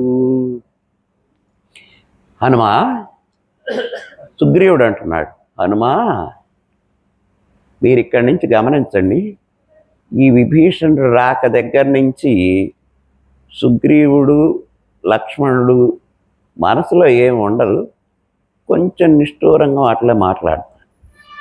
ఎక్కడ ఒకటి రెండు చోట్ల అవి మనకు వస్తాయి. తర్వాత ఈ 3 రోజులు అవి కూడా వస్తాయి. ఆ పదనున్నట్టి అన్ననే బదలిన ఈతడు మనకేల ఇష్టుడనడు. ఏమయ్యా అని మాట చెబుతున్నావు కానీ నీ మాట వినాల్సిందే, అంగీకరించాల్సిందే. కానీ ఆపదలో ఉన్నాడు ఇప్పుడు అన్న. లంక తగలబడిపోయింది, సర్వనాశనమైనారు. ఇప్పుడు యుద్ధం జరగబోతున్నది. చాలా కష్టాల్లో ఉన్నాడు ఇప్పుడు అతను. సంపద కోల్పోయి సర్వానికి ఇబ్బందిలో పడుతున్నాడు కదా పాపం. అంత కష్టంలో ఉన్న అన్ననే వదిలిపెట్టి వచ్చాడే, అంత కష్టంలో ఉన్న అన్నని వదిలిపెట్టి వచ్చాడు కదా, మనకేలా ఇష్టుడు? అన్నని వదిలిపెట్టినవాడు మనకెట్లా ఇష్టుడవుతాడే? కష్టంలో ఉన్న అన్నను వదిలిపెట్టినవాడు మనకి ఇష్టుడవుతాడా అని సుగ్రీవుడు అన్నాడు. సుగ్రీవ బల్కుల సూర్యాన్వయుండును అపకారియతడంతు అడలనేలా. అప్పుడు రాముడు అంటున్నాడు, అసలు ముందుగానే ఇతను అపకారి అని మనం ఎందుకు అనుకోవాలి? అది రాముడు గొప్పతనం. శరణంబని వచ్చిన భీకర శత్రువునైన ప్రీతి కావగవలయు కరుణాపరుల తెరంగిది ఇరవుగ సరిగావు దీనికే ధర్మములని చెప్పినట్టుగా భారతంలో శరణం అని వచ్చాడు. ఇతడు మనకు అపకారో ఉపకారో హాని చేసేవాడో మేలు చేసేవాడో తర్వాత విషయం. ముందు ప్రథమంగా ఆశ్రయాన్ని పొందడానికి వచ్చాడు. తర్వాత ఇక్కడ అతని యొక్క చేష్టలను బట్టి మనం అప్పుడు ఉంచటమో పంపించటమో చేయొచ్చు. అసలు పాపం ముందే రక్షించండి అని కావాలండి అని వచ్చాడు కదా. అప్పుడే అంత నిర్ణయం ఎందుకు తీసుకోవడం అని సున్నితంగా రాముడు అంటున్నాడు. సుగ్రీవు బల్కుల సూర్యాన్మయుండును అపకారి ఇతడంచు అడలనేలా. ఇతడు ఏదో అపకారం చేస్తాడని ఎందుకు ముందుగానే మీరు అట్లా అనుకుంటారు? చూద్దాం. శరణుదొచ్చిన వార కరుణగా. శరణ అనేటటువంటి వాడిని ముందు కరుణతో దగ్గరికి తీసుకోవాలి. ఆ తర్వాత యుక్తాయుక్త విచక్షణలు మంచి చెడులు విచారించి మళ్ళా నిర్ణయం రెండవదిగా తీసుకోవాలి గట్టిగా. ముందే అట్లా పాపం బాధ పెట్టకూడదు. ఎంత బాధలో వచ్చాడు, ఎంత వేదనలో వచ్చాడో. అన్ననే వదిలిపెట్టి వచ్చాడంటే వేదనాభరితుడై వచ్చినట్టేగా. అంత అన్నాన్ని, అంత గొప్ప అన్నాన్ని చెబుతున్నాడు హనుమంతుడు. ఎంత గొప్పవాడో రావణుడని. ఇలాంటి వాడిని వదిలిపెట్టి ఎవరు వస్తారు? సహజంగా ఎవరు రారు. వచ్చాడు అంటే ఇతని బాధ ఏంటో ముందు మనం గ్రహించాలి కదా. శరణుదొచ్చిన వారల కరుణగాతు నాదు వ్రతమును నీవేల అరయబితుట. ఇదిగో సుగ్రీవ, నాకు ఒక నియమం ఉందయ్యా, ఎవరైనా నన్ను శరణు వేడితే మాత్రం వాళ్ళని నేను కాదను. ఇప్పుడు దీనికోసమని నేను నా పద్ధతులు మార్చుకోను. ఎవరు వచ్చి ముందు నన్ను శరణు వేడినా వాళ్ళకి అభయం ఇస్తా. అట్లానే వచ్చాడు పాపం, నా అభయం ఇస్తున్నా.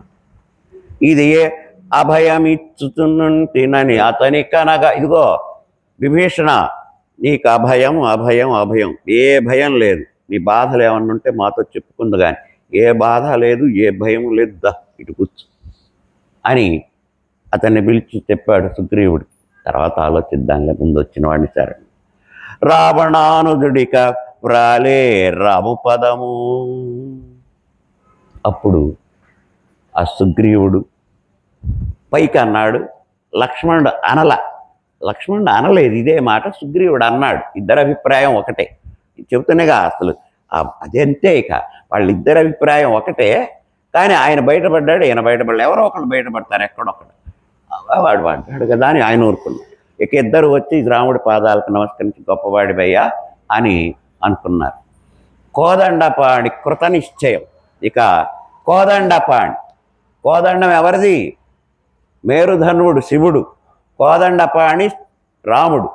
వెడలిన కోదండపాణి కడలిని దాటగాని కోదండపాణి, ఆ కోదండం ధరించే కోదండరాముడిక కృత నిశ్చయం ఏంటంటే, లక్ష్మణాగ్రదుడిక లంకేశు ననుజుని ధనుజేంద్ర బలమేమో తరచీయడుగా.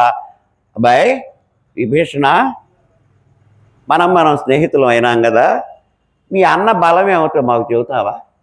మీ అన్న బలం ఏంటో చెబుతావా? మీ అన్న బలహీనతలు కూడా మాకు చెబుతావా అన్నాడు. అప్పుడు అతను చెబుతున్నాడు, ఈ 7 లోకాల నెదురు లేఖనయుండు వరమందెనాయన్న బ్రహ్మకథన. మా అన్న రావణ బ్రహ్మ, తాతగారైన బ్రహ్మ దగ్గర ఈ 7 లోకాల ఎదురు లేకుండా ఉండేటటువంటి, ఎవరు తనని చంపనటువంటి ఒక వరం పొందాడయ్యా. ఆ వర గర్వంతో పిచ్చు మీరిపోతున్నాడు. శక్తిమంతుడే, కానీ ఆ వర గర్వం ఒకటి పీడిస్తున్నది వాడిని. కానీ ఇదోడు వాడి మంత్రులు మంచివాళ్ళు కాదు, వాళ్ళు వాడిని చెడగొట్టారు. మా మంత్రులే చెడగొట్టారు. అది నేను ఇప్పుడు అన్నానని నన్ను ఎళ్ళగొట్టాడు. ఈ 7 లోకాల నెదురు లేఖనయుండు వరమందెనాయన్న బ్రహ్మకథన కలడొకండు కుంభకర్ణాఖ్యుడా అతడు ఆతని బలిమికి అవధి లేదు. ఇంకొక విషయం, మా అన్న ఇంకొకడు ఉన్నాడు అక్కడ, కుంభకర్ణాఖ్యుడు. వాడి పేరు కుంభకర్ణుడు. శూర్పణఖ, వాడి వరుస వాళ్ళు చూడండి. శూర్పణఖ, చేటల్లాంటి గోళ్ళు కలిగింది శూర్పణఖ. శూర్పం అంటే చేటంత గోరే చేట, ఏలంత చెయ్యంత మనిషి అంత. అట్లానే కుంభకర్ణుడు, వాడి యొక్క చెవులు పెద్ద కొండంత ఉంటాయి ఒక్కొక్క చెవి. ఏమండి, ఈ చెవే ఇంతలా కొండంత ఉంటే మనిషి ఎట్టుంటాడు ఊహించుకోబోండి. ఇక నేను చెప్పక్కర్లా ఎంత మనిషి ఉంటాడు. చెవే కుంభం, పెద్ద కొండ. ఇక వాడు ఎంత ఉండాలా? అట్లా కలడొకడుండు కుంభకర్ణాఖ్యుడా అతడు ఆతని బలిమికి అవధి లేదు. అతని బలానికి అవధి లేదు. రావణుడెంతటి బలశాలో కుంభకర్ణుడు అంతే బలశాలి. వాళ్ళిద్దరికీ ఏ విషయంలోనూ బలంలో తేడానే లేదు. చక్కగా ఇద్దరు ఒకే బలం కలిగిన వాళ్ళు. కాకపోతే అతను ఎప్పుడు ఒక కారణంగా ఒక ఇదిలో నిద్రావస్థలో ఉంటాడు, ఇతను మేలుకొని ఉంటాడు. కానీ ఆ కుంభకర్ణుడు లేచాడంటే వాడిని ఆపటం కష్టం, మంచి బలశాలి అని చెబుతూ, కలడొకండు కుంభకర్ణాఖ్యుడా అతడు అతని బలిమికి అవధి లేదు. అసలు ఈ రావణ కుంభకర్ణులు ఎవరు? క్షీరసాగర సేనుడు విష్ణుమూర్తి వైకుంఠంలో ఉండగా సనక సనందనాది మహర్షులు వాళ్ళ సనకస్తుడు, సనందుడు, సనత్సుజాతుడు ఇట్లా 4 విష్ణుమూర్తిని దర్శించుకోవడానికి వచ్చారు. అప్పుడు అక్కడ ఉండేటటువంటి కావలి భటులు జయ విజయులు విష్ణుమూర్తి వాకిటికి కావలి భటులు ద్వారపాలకులు ఉంటారు కదా గుళ్ళోకి వెళ్తే. అట్లానే శివాలయంలో శివుడు ఆ గర్భాలయానికి అటు ఇటు ఉండేది భృంగీశ్వరుడు, చండీశ్వరుడు. ఎదురుగా నందీశ్వరుడు ఉంటాడు శివాలయంలో. అక్కడ వైకుంఠంలో విష్ణాలయాల్లో జయుడు, విజయుడు ఉంటారు, ఎదురుగా గరుత్మంతుడు ఉంటాడు. అట్లా ఈ ఈ విష్ణులోకంలో ఆయన ఉన్నప్పుడు ఈ సనత్జాతుడు, సనందుడు, వీళ్ళు ఆయన దర్శించడానికి వచ్చారు. అప్పుడు వాళ్ళ ద్వారపాలకులు అడ్డు పెట్టారు. అదేమిటా మీరు మమ్మల్ని అడ్డు పెడతారు, విష్ణువే మాకు మా అనుమతి ఇచ్చాడు, మీరు ఏ క్షణమైనా ఎప్పుడైనా రండి, మీకు అడ్డే లేదన్నాడు, మేము ఆయన చూడటానికి వెళ్ళాలి అన్నారు. ఆయన చెబితే చెప్పండి చేమాడు, ఎప్పుడైతే చెప్పాడో అట్లా పోవడానికి వీల్లేదు, మా అనుమతి లేదు, కొన్ని అవతల కన్నా. వాళ్ళు కాదు మేము వెళ్ళాలన్నారు. వీళ్ళు బలవంతంగా వాళ్ళు నెట్టి అవతల బారేస్తారు. ఆ తర్వాత సమయం వచ్చినప్పుడు లోపలికి పంపారు. ఏమయ్యా మీరు ఎప్పుడు వచ్చారు ఏమిటన్నాడు. మేము వచ్చి చాలాసేపు అయింది దేవా, కానీ నీ యొక్క ద్వారపాలకులు జయ విజయులు మమ్మల్ని ఇట్లా చేశారు, అవమానించారు, నెట్టి అవతల బారేశారు. అప్పుడు వాళ్ళిద్దరిని పిలిచాడు. ఏరా ఏంటి మీ చేష్టలు, ఎవరు ముఖ్యులో ఎవరు అముఖ్యులో గమనించక్కర్లేదా? వీళ్ళు ఎప్పుడు వచ్చినా నా దగ్గరికి రావాలి, ఎప్పుడు వచ్చినా ఏ క్షణంలో ఏ అవస్థలో వచ్చినా వాళ్ళు రమ్మని ఎవరు ఒక అనుమతి ఉంది వాళ్ళకి. వాళ్ళని ఆపుతారా, వాళ్ళ కోపం తెప్పిస్తారా? నాకు కూడా ఈ విషయంలో చాలా కోపం వచ్చింది, మహర్షులు వాళ్ళు చాలా గొప్పవాళ్ళు అని చెప్పి ఇట్లాంటి పని చేసినందుకు ఇదే నా శాపం, పోండి రాక్షసులుగా పుట్టండి పోండి అన్నాడు. 3 జన్మల్లో రాక్షసులుగా పుట్టండి అన్నాడు. ఎవరు? విష్ణుమూర్తి. మీకు ఇదే శిక్ష అన్నాడు. 3 జన్మలు రాక్షసులుగా పుట్టండి, ఇదే మీకు శిక్ష, ఇదే నాకు ఇది అన్నాడు. అంటే అప్పుడు వాళ్ళు వేడుకున్నారు, అయ్యా 3 జన్మలుగా రాక్షసులుగా పుడతాం రైటే అని. ఇంకొకటి అన్నాడు, మీరు 7 మంచి జన్మలన్నా 3 రాక్షస జన్మలన్నా ఎత్తాలి. మళ్ళా వాళ్ళు వేడుకున్నారు, నీ దగ్గరికి మళ్ళీ మేము ఎప్పుడు వస్తామని వేడుకుంటే, మీరు 7 మంచి జన్మలన్నా 3 చెడ్డ జన్మలన్నా ఎత్తి నా దగ్గరికి వస్తారు, అప్పటిదాకా రారన్నాడు. అప్పుడు వీళ్ళు ఆలోచించి 7 మంచి జన్మలు ఎత్తితే చాలా కాలం అయింది, 3 చెడ్డ జన్మలు అయితే తొందరగా ఆ విష్ణుపదం చేరదాం, ఆయన దగ్గరికి చేరదాం, ఆయన వదిలిపెట్టి మనం ఉండలేంగా, 3 చెడ్డ జన్మలే ఎన్నుకున్నాం అనుకొని మాకు 3 చెడ్డ జన్మలే ప్రసాదించు, 7 మంచి జన్మలు ఒక్కర్లా, 3 కాగానే తొందరగా నీ దగ్గరికి రావాలి, నీ పాదాల్లో చేరాలి, నీలో ఐక్యం కావాలి అని కోరుకుంటే, మొదటి జన్మగా హిరణ్యకశిపుడు అన్నదమ్ములు ఇద్దరు రాక్షసులు, 2వ జన్మగా రావణ కుంభకర్ణుడు అన్న జన్మలు ఇద్దరు రాక్షసులే, 3వ జన్మగా శిశుపాల దంతవక్తులు. కృతయుగంలో హిరణ్యకశిపులు, త్రేతాయుగంలో రావణ కుంభకర్ణులు, ద్వాపరయుగంలో శిశుపాల దంతవక్తులు. ఇక ఈ కాలంలో ఎవరండి వాళ్ళంటే వాళ్ళ ముగ్గురికి 3 జన్మలు అయిపోయి విష్ణువులో కలిశారు. ఈ కాలంలో ఎవరు లేరు, ఒకవేళ ఉన్నారేమో అది పరమాత్ముడికి, ఎప్పుడో చేర్చుకుంటాడు దగ్గరికి, ఆయనకి ఏమి ఇది లేదు. ఇక లక్ష్మణాగ్రజుడిక లంకేశు ననుజుని ధనుజేంద్ర బలమేమో తరచీయుడుగా ఈ 7 లోకాల నిద్రులేకనయుండు వరమందెనాయన్న బ్రహ్మకథన కలడకండు కుంభకర్ణాఖ్యుడాతడు అతని బలిమికి అవధి లేదు. ఇంద్రజితుడనడి ఇష్టసుతుడు నుండే కపట యుద్ధమునకు కాలుదువా. అతని యొక్క నేను ఒక తమ్ముడిని, కుంభకర్ణుడు ఇంకో తమ్ముడు చెప్పాను, అతను కూడా అంతని బలశాలని. కానీ అతనికి రావణాసుడికి ఇంద్రజిత్ అనే కుమారుడు ఒకడు ఉన్నాడు. ఇంద్రజిత్ ఆంజనేయుడు ఇంద్రజిత్తు ఉన్నాడు, వాడే నన్ను బ్రహ్మాస్త్ర బంధనం చేసి ఆయన మురిసిపోయి లంకలోకి తీసుకెళ్ళి లోపలికి తీసుకెళ్తే అంత తగలబెట్టొచ్చా, ఉన్నాడు ఇంద్రజిత్తు ఉన్నాడు అని హనుమంతుడు కూడా గుర్తు చేశాడు.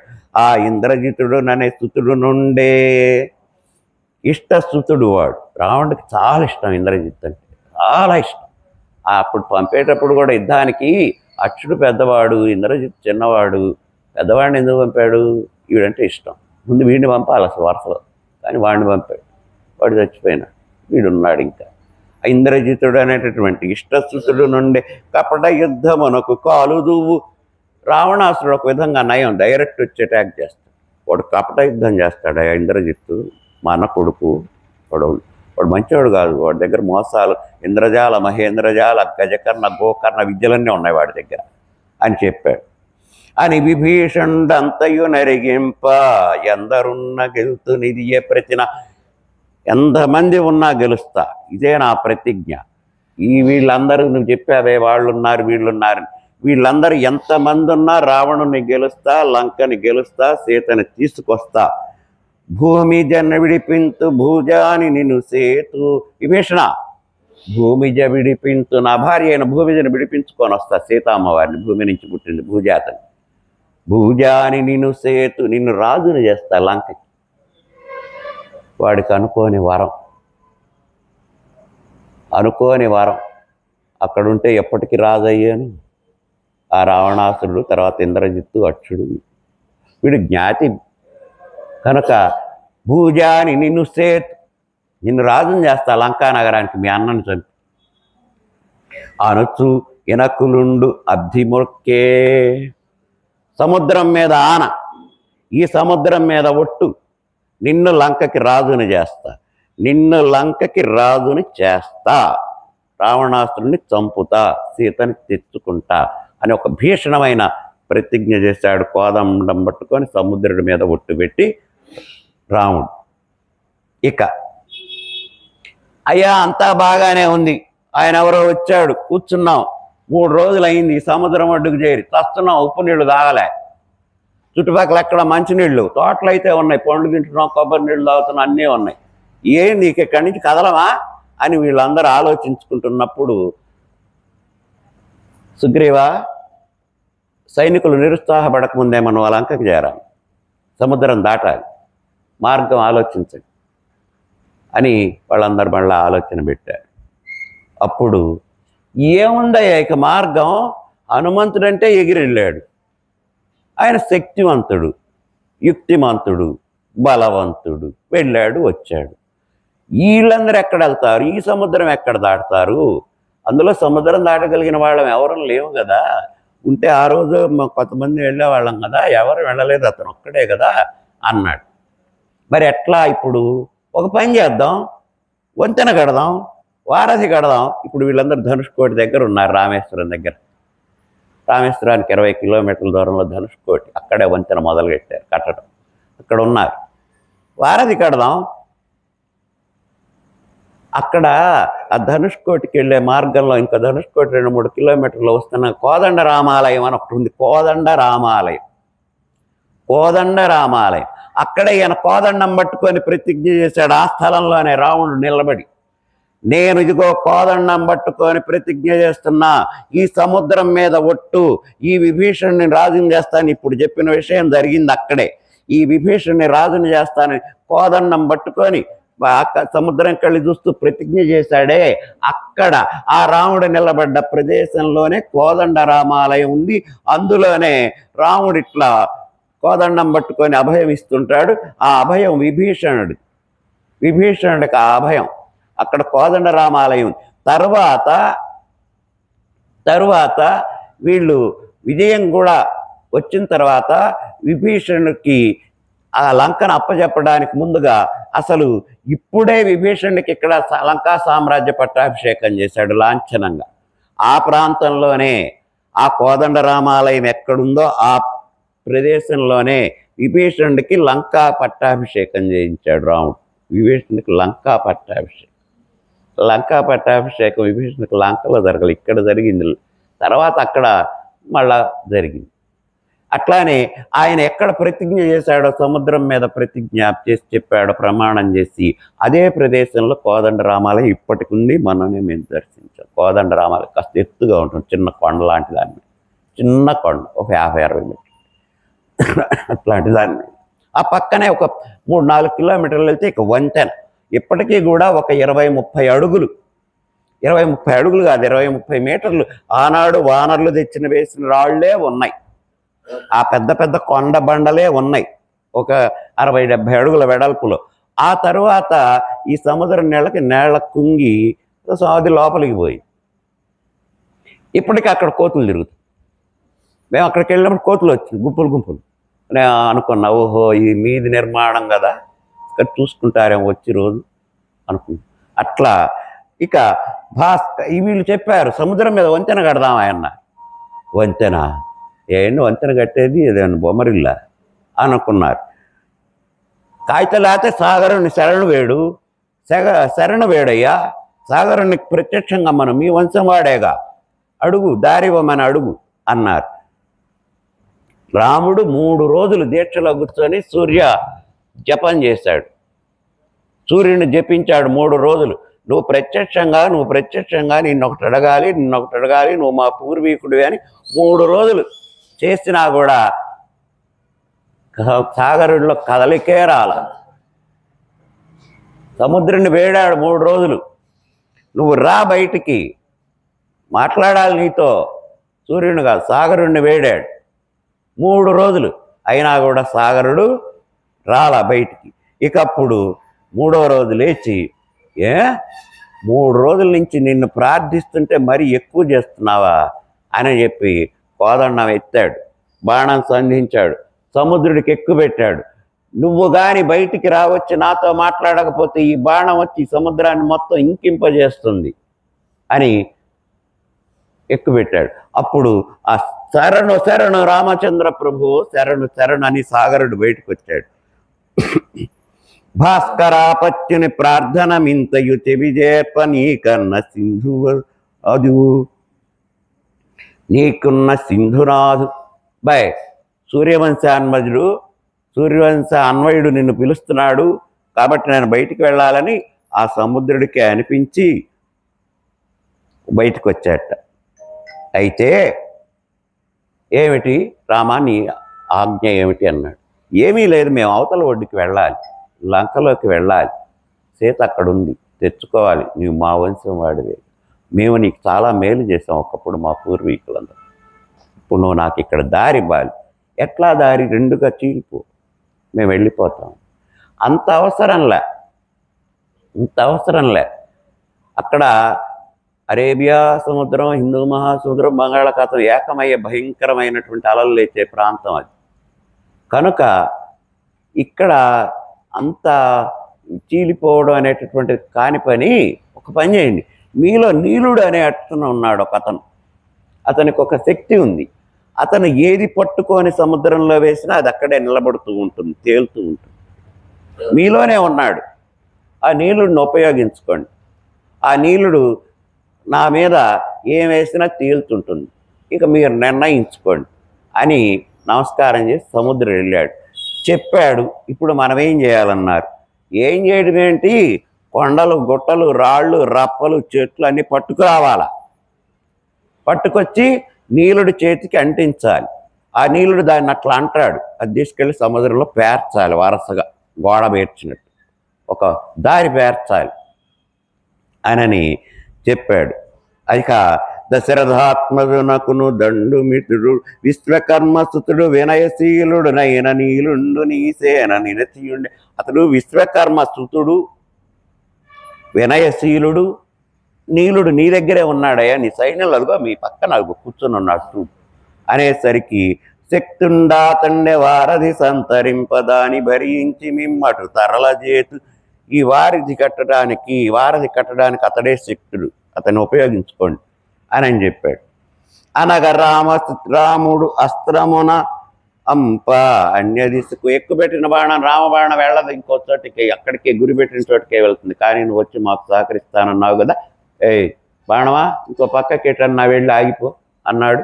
అది ఇంకో పక్కకి వెళ్ళి సమసిపోయింది. ఇక సేతు నిర్మితి కాతండు సిద్ధపడియే నీలుడు అనుకున్నాడా, ఇప్పుడు వీళ్ళందరినీ అటు చేర్చాల్సింది నేనే అటు వెళ్ళటానికి వంతెన కట్టాలి అని చెప్పాడు. సుగ్రీవుడికి చెప్పాడు, అందరికి చాటించండి, ఎన్నో కొండలు, రాళ్ళు, రప్పలు, చెట్లు, గడ్డో, గాదమ తేండి, నేను వంతెన కడతా, అది దాటుదురు కానీ మనందరం వెళ్ళి దాటిపోదాం అన్నాడు. వెంటనే సుగ్రీవాజ్ఞ, వానరులారా, ఈ కొండకి ఈ సముద్రానికి పరిసర ప్రాంతాల్లో ఉన్న ప్రతి శిలని పట్టుకురండి, కొండలైనా ఎత్తుకురండి, చెట్లు కూడా తేండి, మీ ఇష్టం ఏది పడితే అది తీసుకురండి అని సుగ్రీవుడు ఆజ్ఞ ఇచ్చాడు. ఆజ్ఞ ఇచ్చేసరికి వానలకు మహా సంతోషం వేసి, అబ్బా మళ్ళా మనకు పని చెప్పారు, రామకార్యంలో మనం నిమగ్నం అవ్వాలి అనుకొని, నీలమోహనునాజ్ఞ నీలుండు భక్తితో సేతు నిర్మితికి సిద్ధపడగా, ఆయన నీలమోహనుడు ఆజ్ఞతో సేతు నిర్మితికి ఆయన సిద్ధపడ్డట. వానరాళి కదలి వారణముల బోలు శిలలే తరులు చేర్చి శీఘ్రగతిని. ఈ వానరసేనంతా వారణముల లాంటి కొండల లాంటి రాళ్ళు తెస్తున్నారు. ఏనుగులు లాంటి కొండలు తెస్తున్నారు. ఏనుగులు లాంటి శిలలు తెస్తున్నారు. ఎంత పెద్ద పెద్దవో తెస్తున్నారు. ఇంత చిన్న వానరం ఉందనుకో, ఇంత రాయి పట్టుకొస్తుంది. ఇంకొంచెం ఉందనుకో, ఇంత రాయి పట్టు. ఇంకొంచెం ఉన్నాడు అనుకో, ఇంతది పట్టుకొస్తున్నాడు. హనుమంతుడు లాంటి వాడు కొండలే తెస్తున్నారు. ప్రతిదాన్ని ఒక్కసారి నీలుడికి తాకిచ్చడం, ఆ నీలుడు దాని మీద తన చేత్తో శ్రీరామ అని రాయడం, ఆ సముద్రంలో వరుసగా రాయమ్మటి రాయి పేర్చడం. మిగతా వానలకు చెప్పాడు, రాళ్ళు నేను పేరుస్తా. ఈ మధ్యలో వారధి కడుతున్నాం కదా, మధ్యలో సందులు ఏర్పడతాయి. వాటిల్లో మీరు ఆ పక్కన ఉన్న సముద్రం ఇసుకంతా తెచ్చి కూరండి. ఇక ఈ పనిలో కొన్ని వందల లక్షల మంది పడ్డారు. అతను రాళ్ళు పేర్చడం, ఆ మధ్యలో వీళ్ళు చెట్లు తెచ్చి కింద వేయటం, దాని మీద మళ్ళీ ఇసుక వేయటం, మళ్ళీ అక్కడ కథం తొక్కటం, వీళ్ళు గట్టిగా తొక్కటం, దాన్ని తొక్కి చక్కగా సాఫ్ చేస్తున్నారన్నమాట. వానరాళి కదిలి వారణముల బూలు శిలల తరుల చేర్చి శీఘ్రగతిని కొండలు, గుట్టలు, రాళ్ళు, చెట్లు, పొదలు, తీగలు అన్నీ తెస్తున్నారు.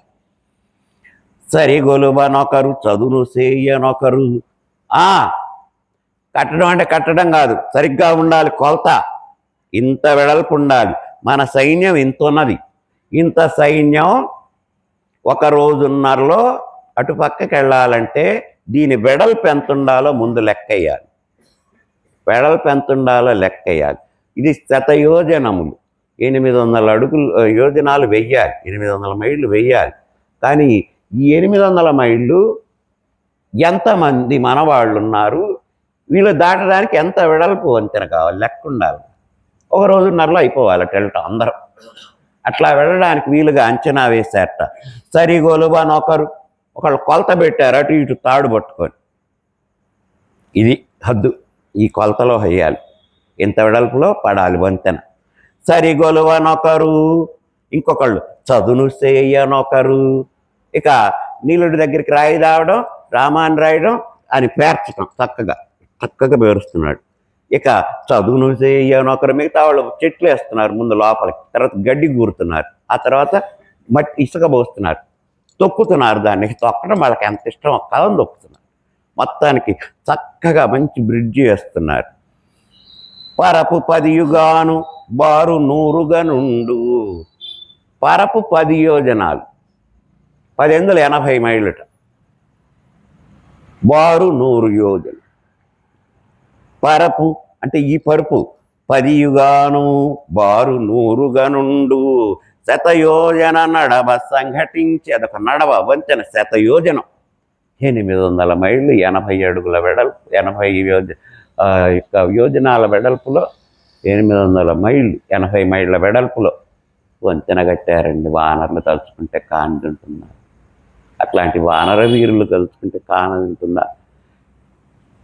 క్షణాల మీద వచ్చి పడుతున్నాయన్నీ కట్టేశారు. లంక చేరినట్టి లాంగూలము కంత మోహరించెను గద వ్యూహమగుచు. వంతెన అయిపోయింది, వంతెన అయిపోయింది. మీరందరూ ఇంతవరకు ఎవరిని వంతెన మీద ఎక్కనీలా, కాపలా కాస్తాం, ఎవడు ఎక్కకుండా పని చేసేవాడు తప్ప. లేకపోతే ఇవన్నీ అప్పుడే గొల చేసేదాన్ని. నడిచేటప్పుడే వెళ్ళాలి దీని మీదకి, ఎప్పుడు పెడితే అప్పుడు రాకూడదని శాసనం చేసి ఆ ముందు అక్కడ అంగదురు కూర్చున్నాడు. తాట తీస్తారు వంతెన మీదకి వచ్చారంటే. అప్పటికి అప్పుడప్పుడు వస్తున్నారు. నేను ఒకసారి ఇక్కడ పోయిరాను, అదొక ఉత్సాహం. ఆగండి అయిపోతుంది, ఆగండి అని అంగదురు వాళ్ళని ఆపాడు. ఆపిన తర్వాత ఇక నీరుడు గ్రీన్ సిగ్నల్ ఇచ్చాడు, పచ్చ జెండా ఊపాడు. ఇక దీని మీద రావచ్చు. ఇందాక ఎట్లా నడిచారో అదే పద్ధతిలో నడవండి. ఎవరు పరిగెత్తద్దు, గంతులేయద్దు, చక్కగా నడవాలి. ఒకడెనక ఒకడు క్రమ పద్ధతిలో నడవాలి. మీ చేష్టలు పెట్టి గంతులేయడం, పరిగెత్తడం చేస్తే ఇబ్బంది దీనికి అని చెప్పాడు. మరి ఆ జనం మామూలు జనమా? కోట్లు. అది వారధి. అది ఏమన్నా అయితే మళ్ళీ అసలు మొదటికి మోసం వస్తుంది, సముద్రంలో పడతారు అందరు లేనిపోయి. అసలు కోతులు నీళ్ళలో పడితే బతకలేవు. కనుక క్రమశిక్షణగా అంగదుడు నువ్వు అక్కడుండు, క్రమక్రమంగా ఇంతమందిని లెక్క ప్రకారం దీని మీదకి పంపు, నేను ముందుంటా, ఇందాక చెప్పిన పద్ధతిలో నడిపిద్దాం అని ఇక అందరు పెద్దలందరూ పూనుకున్నారు. ఇక్కడ ఎందుకంటే వాళ్ళకి ఆయుధాల కోసం వాటికి కాదు, ముందు అసలు వీళ్ళని జాగ్రత్తగా దాటించాలి. ఒకటి సరిగ్గా ఉంటాయా, అక్కడికి పోగానే అలా బాగుంది అని లోపలికి ఒకటి దూకొచ్చు. వాటి మనసు చాంచల్యం, ఓయ్ గవా గవా గవా అని ఇంకోటి అడుదోకచ్చు. ఇంకోటి ఏదో మసలి, ఇదే మసలంట, నన్ను బెదిరిస్తుంది ఇది, నేను ఓడుకుంటానని దాని మీదకు దోక ఆయన భీకరం చేస్తాను. అందుకని క్రమశిక్షణలో పెట్టారు 2 పక్కల లైన్లు. ఎవరు హెచ్చరించారు, పరిగెత్తద్దు, అడుగు అడుగు అడుగు జరుపుకుంటూ రావాల్సిందే, అడుగు తీసి అడుగు కూడా వేయద్దు, కొంచెం ఇబ్బంది కలుగుతుంది, ఇంతమంది వెళ్ళే దాని మీద ఇసుకతో కట్టాం మధ్యలో అని నీలుడు చెప్పాడు. దాని నిర్మాత కదా, దాని ఆనుపానులు తెలుసు కదా. శతయోజన నడవ సంఘటించి లంక చేరినట్టి లాంగూలము కంత వెళ్ళిపోతూ ఉన్నారు. ఈ చివరి వాడు వెళ్ళేసరికి 1.5 రోజు అయింది. మొత్తం అటు పక్క చేరారండి. ఇటు పక్క నుంచి వంతెన మీద నుంచి వానరమోకంత శ్రీరామచంద్రుడికి జై, ఆంజనేయుడికి జై, సుగ్రీవ మహారాజు కంటూ జై అని అటు పక్క చేరాడు. ఇంతలోకి అక్కడేం జరిగింది, మళ్ళీ అటు వెళ్ళాలి కాసేపు మనం. ఆలోచనలో అసురేంద్రుడు, వీళ్ళు వచ్చారు, భటులు పరిగెత్తుకుంటూ వచ్చారు, వచ్చి రావణ రావణ రావణ. ఏంట్రా ఇదివరకైతే ఏమి విజయ వార్త అనేవాడు, ఏంటి అన్నాడు. వాళ్ళు వచ్చారు, ఎవరు? వానరులు సముద్రం ఒడ్డునున్నారు, అది మాకు నిన్ననే తెలుసు. అటుగా ఇటున్నారు, ఇటు వచ్చారా, అటు నుంచి దాటి వచ్చారా? వచ్చారు. అసలు ఎంతమంది ఉన్నారనుకున్నావు? ఈ బొంద పిచ్చిమడవాడు, అదే పండగ కాదు, ఈ పగల కొట్టడానికి వచ్చారు అని వాళ్ళని పంపించి ఆలోచనలో పడ్డాడు. ఎవరు? అసురేంద్రుడు. నీరదిగడవంగ ఏరికి సాధ్యమౌ, నేను ఈ సముద్రం మధ్యలో రాజ్యం నిర్మించుకున్నానే, ఈ సముద్రం మధ్యలో నేను నివాసం నిర్మించుకున్నానే, ఎవడూ దీన్ని చుట్టిరాడని లంకిని సింహికని కూడా కాపలా పెట్టానే, ఆ సింహిక పోయింది, వీళ్ళు వచ్చారు. ఆ సింహికే ఉంటే ఎంత బాగుండేది. అదిగో ఆ వానరం వచ్చి సింహికని చంపి ఇక్కడికి వచ్చి వెళ్ళింది అని అనుకొని, నేరది గడవంగ ఏరికి సాధ్యమౌ. సముద్రం దాటడం అసలు సాధ్యమా? సముద్రం దాటడం సాధ్యం అందరూ ఈ ప్రాంతంలో మిగతా చోట కాదు, ఇక్కడ 3 సముద్రాలు ఏకమయ్యే ప్రాంతంలో సముద్రం దాటడం సాధ్యమా? సచివులు వేవేగ సైన్యము నడిపింప యోచన సేయరో యోధులెవరో. మళ్ళా మంత్రుల్ని పిలిచాడు. ఇంద్రజిత్తు ఉన్నాడు, అచ్చుడు పోయినాడు, విభీషణుడు అటుపక్కకి వెళ్ళాడు. మంత్రులారా ఆలోచన చేయండి, ఏమిటది? యోచన చేయరో యోధులెవరో. అసలు ఇప్పుడు ఇంతవరకు ఉన్నటువంటి మన వీరుల్లో ఆ వానరుడు వచ్చినప్పుడు పోయిన వాళ్ళు కాక మిగతా ఉన్న వీరులలో లెక్కయ్యండి, అసలు ఎంతమంది మహావీరులు ఉన్నారు, సమవీరులు ఎంతమంది ఉన్నారు, ఇట్లా ఒక లెక్క తేల్చండి అన్నాడు. ఎవ్వారు వారలు ఏ శక్తినిటు వచ్చే. మన ముందు సైన్యాన్ని వేగంగా నడిపించాలి. వారధి అద్దాన బలతీయగునే వారధి కట్టారట వాళ్ళు. అసలు సముద్రంలో వారధి ఎవరన్నా కడతారా? కడతారు, వానరులే కడతారు. రాముడి కోసం వానరులే కట్టగలరు. కనుక సచివులు వేవేగ సైన్యము నడిపింప యోచన చేయురో యోధులెవరో. ఆలోచించండి, యోధులెవరో. మంత్రులారా ఆలోచించండి, మనలో వీరులు ఉన్నారుగా, చాలామంది ఉన్నారు, నేనే ఉన్నా, అసలు లెక్కేయండి. ఎవ్వారు వారలు ఏ శక్తినిటు వచ్చే, మంత్రులు ఎవ్వరనడు మర్మ మెరుగు. వాళ్ళకి ఎవరు నడిపించుకొచ్చారు, వాళ్ళ మంత్రి ఎవరు, వాళ్ళ సేనానాయకుడు ఎవరు, వాళ్ళకు బలం ఎవరు, వాళ్ళల్లో ఘటికులు ఎవరు అన్ని లెక్కేయండి, అంచనా వేయండి అటు వాళ్ళని కూడా. తర్కాన చింతించు దశకంఠుడటు పంపే సుఖసారణాఖ్యుల శోధసేయ.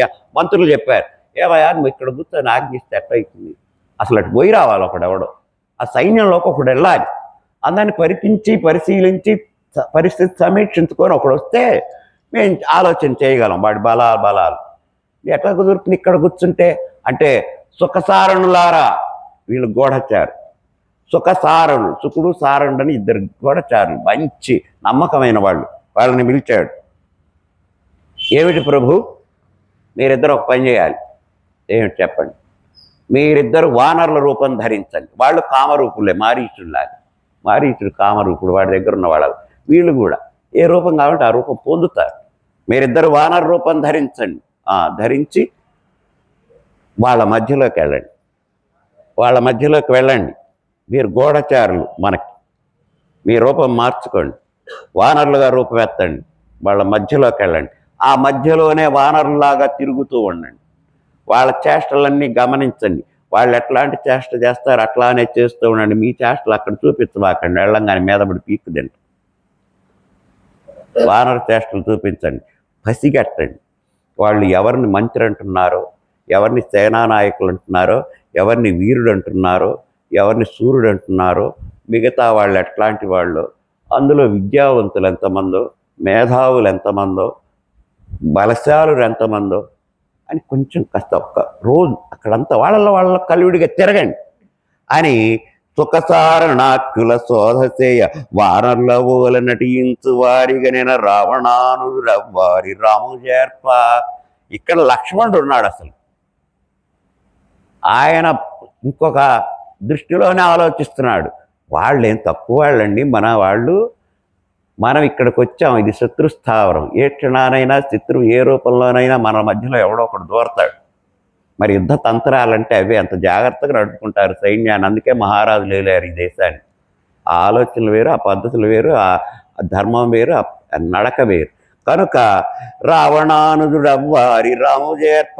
లక్ష్మణుడు కూడా ఎందుకైనా మంచిది మనం ఇక్కడ మన వాళ్ళు కాకుండా ఎవరైనా శత్రువులు వస్తారేమో గమనించాలని తాను ఒక దృష్టితోటి అటు ఇటు ఇటు అటు తను కూడా సైన్యంలో తిరుగుతున్నాడు. ఇంకొకటి ఉంది అక్కడ లక్ష్మణుడి దగ్గర. కేవలం సైన్యాన్ని రమ్మన్నారు, వానరసేన్ని వచ్చారు. ఇప్పుడు వీళ్ళని ఉత్సాహపరచాలంటే ఏం చేయాలి? నాయకుడు వాళ్ళ యొక్క ఉత్సాహపరిస్తే వాళ్ళు నాయకుడి కోసం ఏమైనా చేస్తారు. అందుకని అన్న తరఫున లక్ష్మణుడు వెళ్ళి వాళ్ళ మధ్యలోకి వెళ్ళి, బాగుందా, బాగా నడిచి వచ్చారా, పళ్ళు తిన్నారా, మీకు కావాల్సినవి అందుతున్నాయి కదా, ఏం ఇబ్బంది లేదు కదా, నిద్ర పడుతుంది కదా అని అందరినీ చేయి పలకరిస్తున్నాడు. ఆ పలకరించేటప్పుడు వీళ్ళిద్దరు కనపడ్డారు. అది అసలు దగ్గరికి తీసుకోవడం, తనకి కావలసినటువంటి బలాన్ని వాడి నుంచి పొందడం కోసం దగ్గరికి వెళ్ళిపోవాలి. బాగున్నారా, తిన్నారా, ఏమైనా ఇబ్బందులు ఉన్నాయా చెప్పండి, చూద్దాం ఇక్కడే మన వాళ్ళు. మీకేదన్నా ఆరోగ్య సమస్యలు చెప్పండి. మనలో వైద్యుడు ఉన్నాడు, మనలో ఒక బ్రహ్మాండమైన వైద్యుడు ఉన్నాడు, సుషేణుడు రాజవైద్యుడు మన దగ్గరే ఉన్నాడు. పసర్లు ఉంటాయి, అందరు బాగున్నారు కదా అని అందరినీ కలివిడిగా తిరుగుతూ లక్ష్మణస్వామి అందరినీ పలకరిస్తూ, ఎందుకంటే ఆ పని రాముడు వాళ్ళని చేయించడం బాగుండదు కాబట్టి తనే అందరినీ పలకరిస్తూ మంచి చెడులు విచారిస్తూ, వాటికి తెల్లవారితే యుద్ధం వస్తున్నది. వీళ్ళని ఈలోపు ఉత్సాహపరుచుకోవాలి. రావడం అయితే గుంపులు వచ్చారు. వచ్చిన తర్వాత నీరసించి కూర్చుంటేట అదే వాడంతటి వాడొచ్చి వాళ్ళని కాస్త సమాశ్వాసించి చేయి నోరెత్తి పలకరిస్తే వాళ్ళకి అదే ఆనందం. లక్ష్మణుడు చెప్పాడు, నా దగ్గరకు వచ్చాడు, లక్ష్మణుడు నా భుజం మీద చేయి కూడా ఇస్తాడు అని సంతోషపడతారు. అట్లా అందరినీ పలకరిస్తూ ఉన్నప్పుడు ఈ లక్ష్మణుడు ఈ ఇద్దరిని గమనించాడు. ఈ సుఖసారణులు ఇద్దరు అటు నుంచి వచ్చిన రాక్షసులు వానరుల రూపంలో ఉన్నారు. వాళ్ళకి అసలు తేడా, ఎందుకంటే లక్ష్మణుడికి వీళ్ళ చేష్టలు పూర్తిగా తెలుసు. చాలా రోజుల నుంచి వీళ్ళతో కలిసి ఉన్నారుగా. అక్కడికి వచ్చిన దగ్గర నుంచి ఋషిముఖానికి వాళ్ళ చేష్టలు అట్టనే ఉన్నాయి కానీ కొంత భిన్నంగా కనపడుతున్నాయి. రావణానుజుండవ్వారి రాము చేర్ప. అరే మీరిద్దరు నాతో రండి. మీరు వానరులేనా? మేము వానరులమే, ఎగిరి చూపించమంటావా? కాదులే, ఒకసారి మా అన్న దగ్గరికి తీసుకెళ్ళి సార్ మీరిద్దరు నాయనక రండి. గుండెలు బగిలినాయి. ఇప్పుడు ముందు నొయ్యి వెనక గొయ్యి, పారిపోదామా వీలు కాదు, ఏం చేస్తారో తెలియదు అని ఏమి చెయ్యం. సరే మా అన్నతో మాట్లాడిస్తారు రండి, ఇద్దరు నాకు నచ్చారు, చక్కటి వానరులు, మంచి పౌరుషంగా ఉన్నారు, సరే రండి నాతోటి అని వాళ్ళని తీసుకొచ్చి రాముడి దగ్గర పెట్టాడు. రాముడు అడిగాడు, ఎవరో వీళ్ళిద్దరని. అయ్యా, వీళ్ళు ఎవరనుకున్నా వాటి నుంచి వచ్చిన గూఢచారులు వానర రూపంలో మన వాళ్ళల్లో తిరుగుతూ మన గుట్టులన్నీ పసిగడుతున్నారన్నాడు. వానర్ల బోలన్నటి ఇంచు వారిగనిన రామణానురుడ వారి రాము చేర్ప సమయం ఇది వచ్చే లంకేసు సమయ. ఒరే, మంచి పని చేసేవారు, వాళ్ళని పట్టుకురావడం మంచిదైంది. ఒక విధంగా నువ్వు ఆవేశపడి కొట్టి చంపకుండా పట్టుకురావడం మంచిదైంది. అయ్యా, మీరిద్దరు వచ్చారా? ఏది, మీరిద్దరు వచ్చారా? ఎందుకురా ఈ వేషం, మార్చండిరా వేషం అని రాముడు చెప్పేసరికి ఇద్దరు కూరలు కొమ్ములతో. హనుమంతుడు ఒక్కసారి చూశాడు, ఒరే మీరిద్దరు ఆనాడు నాకు ఎక్కడ కనపడలేదే. ఆనాడే దెబ్బకి తెచ్చే వాళ్ళిద్దరు, అర్థమైందా మీ దగ్గర అని వాళ్ళందరూ ఆశ్చర్యంగా చూస్తున్నారు. ఎట్లాగొచ్చారు? కాగల కార్యం గంధర్వులే తీర్చినట్టుగా, ఆడబోది తీర్థమే ఎదురైనట్టుగా మంచి పని చేశారు మీరిద్దరు అని రాముడు అంటూ, సమయం ఇది వచ్చే లంకేసు సమయ. మీరు వెళ్ళండి, మీ రాజు దగ్గర చెప్పండి, మేము వచ్చాం, ఇన్ని కోట్ల మంది ఇక్కడ విడిది చేశాం, రావణ్ణి చంపడానికి రెడీగా ఉన్నాం, యుద్ధానికి ఏ క్షణానమైనా లోపలికి వస్తున్నాం, ఈ విషయం మీరు రావణుడికి చెప్పండి, మా వాళ్ళ దాకా ఎందుకు పాపం, మీరే చెప్పండి అనగానే, అనగా భారేగి విష వివరింప అసురుడదిరే. వాళ్ళు వెళ్ళి చెప్పారు, ఎరా ఎంతమంది ఉన్నారు? చాలామంది ఉన్నారు. ఏం చేస్తున్నారు? ఆడుకుంటున్నారు. భయం లేదా వాళ్ళకి? భయమా? భయానికి భయంగా ఉన్నారు. ఏమనుకుంటున్నారు మమ్మల్ని గురించి? నిన్ను గురించి ఏమనుకోవట్లా, నిన్ను గురించి అసలు అనుకోవట్లా, నువ్వు ఎంత పనికి మాట్లాడు అనుకుంటున్నారు. ఇంకా మాట్లాడుతూ నిజం చెబుతా నీ కోపం అనుకుంటూ, సైనికుల వ్యవస్థ ఏమిటి అన్నాడు. చాలా బలంగా ఉన్నారు, మరి మిమ్మల్ని ఎవరు గుర్తుపట్టలేదు అన్నాడు. గుర్తుపట్టడం ఈ పాచిపోయేది. రాముడు మంచోడు కాబట్టి వదిలేడు బాబు. అప్పటికి హనుమంతుడు నా కళ్ళు భలే చూశాడు రా అమ్మో అని వాళ్ళు చెప్పుకుంటూ, ఇంకా మాకు ఏదో బతుకు మీద ఇది ఉండి, బతికే యోగం ఉండి, భూమి మీద నోకలు ఉండి బతికొచ్చాం, లేకపోతే ఒక్క తరుపు తెచ్చాడంటే ఈ పాటికి చచ్చి ఎక్కడ ఉండేవాళ్ళము అని చెబుతూ రాముడు ఒక విషయం చెప్పమన్నాడు. ఏం చెప్పమన్నాడు? యుద్ధానికి సిద్ధమట, ఏ క్షణానైనా విరుచుకొని పడతారట కోట గుమ్మం దగ్గర, జాగ్రత్తగా ఉండమని హెచ్చరించాడు. నిజమా? నిజమే. మీరు పోయి చేసిన గూఢచర్యం ఇదా? మరి ఏం చేయమంటావు? అంతకంటే ఏం చేయమంటావు? వాళ్ళు చెప్పారు అదే నీకు వచ్చి చెప్పమన్నారు. ఇంకా వాళ్ళకి ఇద్దరు గూఢచారుల పని తప్పింది, నీ దగ్గరికి వచ్చి చెప్పకుండా. అది నన్నే చేయమన్నారు, మమ్మల్నే చేయమన్నారు అని చెప్పారు. చాలా పడే దౌర్భాగ్యులారు. ఏం చెప్పాను, ఏం చేశారు? వాళ్ళు ఏం చేశారు పాపం, ఇక అతనికి ఏమి ఇది కావట్లేదు వ్యవస్థ. ఇంకొక్కరు అయిపోతుంది. అంత ఆ దశముఖుడు ఆవేదనమునంది విద్యుజిహ్వుడని వేగ బిల్వ. వెంటనే దశరథుడికి కోపం వచ్చి, దశకంఠుడి కోపం వచ్చి, రే విద్యుజ్జిహ్వుడిని పిలవండి, వాడి నాలుక విద్యుత్ కరెంటు లాంటిది, పిలవండి. కనికట్టు విద్యను కౌశలేయు శిరము కోదండమును కూడా కూర్పనతడు. విద్యుజ్జిహ్వుడా రా, నీవు ఇంద్రజాల మహేంద్రజాల గజకర్ణ గోకర్ణ విద్యలకు నీవే లంకలో పేరు, ఒకసారి ట్రా అని పిలిచి కోదండం ఒకటి తయారు చేయి. ఏ కోదండం అండి అన్నాడు. తపస్సు చేసుకునే కోదండం కాదు, రాముడు విల్లు లాంటి విల్లు ఒకటి పట్టు, మాయలకు సృష్టించన్నాడు. సృష్టించాడు. ఇక కనుకట్టు విద్యను కౌశలేయు శిరము కోదండమును కూడా కూర్పనతడు. కోదండం కౌశలేయుని శిరం, రాముడి శిరస్సు. రాముడు ఎట్లుంటాడో ఆ శిరస్సు అట్లాంటివి తయారు చేస్తాడు. తయారు చేయడంగా సృష్టించాడు ఇంద్రజాలం. రాముడి యొక్క శిరస్సును కోదండాన్ని కూడా తీసుకో వాని గొంపోయి ఆ వసుధ జక్కడ చేర్చి మా వారు చంపెని మగని ననుమ. రే పని చెయ్యి, రాముడి తల ఒకటి తయారు చేయి, రాముడి కోదండం ఒకటి తయారు చేయి. ఈ తలని ఆ కోదండాన్ని తీసుకెళ్ళి సీత ముందు పెట్టు, అశోకవనంలో పెట్టి, అదిగో మీ వాళ్ళు వచ్చారని మురుచుకుంటున్నావేమో, మా వాళ్ళు చంపేశారమ్మ రాముడిని, మీ భర్త చనిపోయినాడు, ఇదిగో తల, ఇది రాముడి శిరస్సు, అచ్చం అట్నే చేస్తాడు కదా, ఇదిగో రాముడి కోదండం అని సీతకు చూపించు. మా వారు చంపెని మగని ననుమా, ఏ పాపమీ సేవ ఏ నాట చేసిన పతినిటుగనంచు వెతను గుంగి. ఈనాడే పాపం చేసుకున్నాను. నా భర్త శిరస్సుని ఇట్లా పరదేశంలో చూడాల్సి వచ్చింది. నా భర్త కోదండాన్ని ఈ విధంగా పరదేశంలో చూడాల్సి వచ్చింది. నా భర్త ఇక్కడికి వచ్చి ఈ విధంగా వీళ్ళ చేతుల్లో చచ్చిపోయినాడా, మరణించాడా, నా రాముడు మరణించాడా, ఇక నాకు దిక్కు లేదా, నన్ను కాపాడేవాడు లేడా అని సీత బాధపడేటట్టు చెయ్యి. నీ వెదంపు ధనజేంద్రయనచుండ సచివు కోర్కెనతడు సరగునేగా. పరిగెత్తుకుంటూ తెచ్చాడు వాడు. రాముడు తల ఒకటి తీసుకున్నాడు, కోదండం ఒకటి సృష్టించుకున్నాడు. సీత దగ్గరకు వచ్చాడు. ఇదిగో రాముడి శిరస్సు రావణాసురుడు చూపించమన్నాడు, అయిపోయింది ఆయన పని. ఇదిగో కోదండం కూడా తెచ్చు. సరమధూపదొలగధరజభ్రాంతి అని చూపించాడు.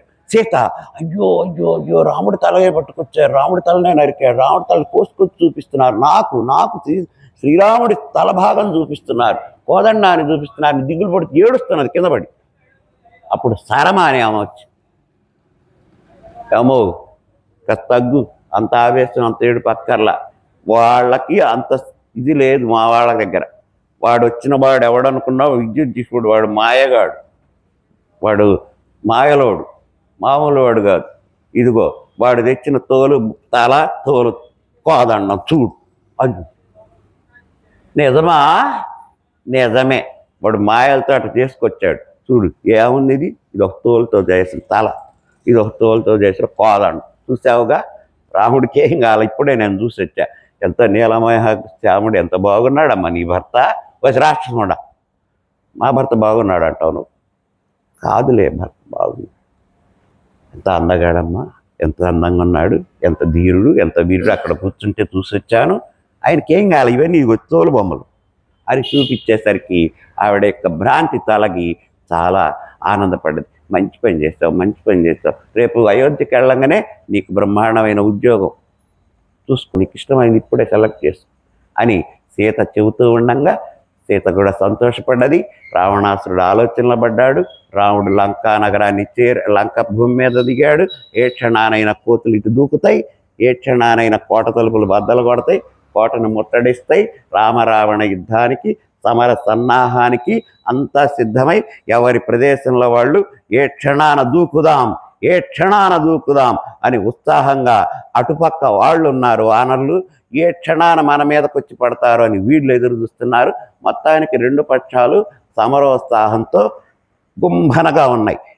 ఎప్పుడైతే ఫ్లాష్ న్యూస్ వేస్తారో, ఎప్పుడు ఫ్లాష్ వేస్తారో యుద్ధం మొదలు, లేవండి లేవండి, తరలండి, ఇటుపోండి అటుపోండి, అదుగో యుద్ధం మొదలు అని ఎప్పుడు బ్రేకింగ్ న్యూస్లు పడతాయో టీవీల్లోని, ఆ చెట్లకి పుట్టలకు కట్టిన టీవీలు చూస్తూ వానరులు, ఆ యొక్క కోడళ్ళలో కట్టిన టీవీలు చూస్తూ రాక్షసులు చూస్తున్నారు. ఏ క్షణాన రావణాజ్ఞ అవుతుందో, ముందట ఆజ్ఞ వస్తుందో ఇటు ఆజ్ఞ వస్తుందని చాలా ఉత్సుకతగా ఎదురు చూస్తున్నారు. రాక్షసుల భార్యలు తెల్లవారితేమో ఆయన యుద్ధానికి పోతాడు. ఇప్పటికే హనుమంతుడు వచ్చి తావు దెబ్బలు కొట్టాడు. ఇంకా ఎన్ని జరగాలో ఈ లంక ఏమవుతుందని వీళ్ళు భయపడుతూ శివుణ్ణి ప్రార్థిస్తున్నారు. నాయన నువ్వే చూడు భరతవాక్యం ఎట్టబలుకుతావు అని ఆయన్ని వేడుకుంటున్నారు. వాళ్ళు ఒకటే వైష్ణవ మంత్రం, రామ మంత్రం. రామాయ రామభద్రాయ రామచంద్రాయ వేదసే రఘునాథాయ నాథాయ సీతాయ నమః వాళ్ళు అనుకుంటుంటే వీళ్ళు ఇక్కడ నమస్యవాభ్యాం నవయంభనాభ్యాం పరస్పరాశ్లిష్టభుర్ధరాభ్యాం నగేంద్ర కన్యాం వృషకేతనాభ్యాం నమో నమో శంకర పార్వతీభ్యాం. అటు విష్ణు మంత్రం ఇటు వస్తే రావణుడు అంటారు. ఇది అటు వచ్చినా ఏమన్నారు కానీ వాళ్ళు అదే అంటారు ఎప్పుడు రాముడిద్దరు. ఈ విధంగా వాళ్ళందరూ అట్లా సెట్ అయి కూర్చొని ఉన్నారు. ఏ క్షణమైనా ఈ రాత్రికి యుద్ధం మొదలు కావచ్చు, ఏ క్షణమైనా ఈ రాత్రికి యుద్ధం మొదలు కావచ్చు అని అందరూ ఉత్సుకతతో, ఉత్సాహంతో, ఉద్విగ్నతతో చూస్తూ ఉన్నటువంటి క్షణం అది. రేపు ఇక యుద్ధ ప్రారంభమవుతుంది. స్వస్తి ప్రజాభ్య పరిపాలయంతాం న్యాయేణ మార్గేణ మహీం మహీషాం గోబ్రాహ్మణేభ్య శుభమస్తు నిత్యం లోకాః సమస్తాః సుఖినో భవంతు. స్వస్తి.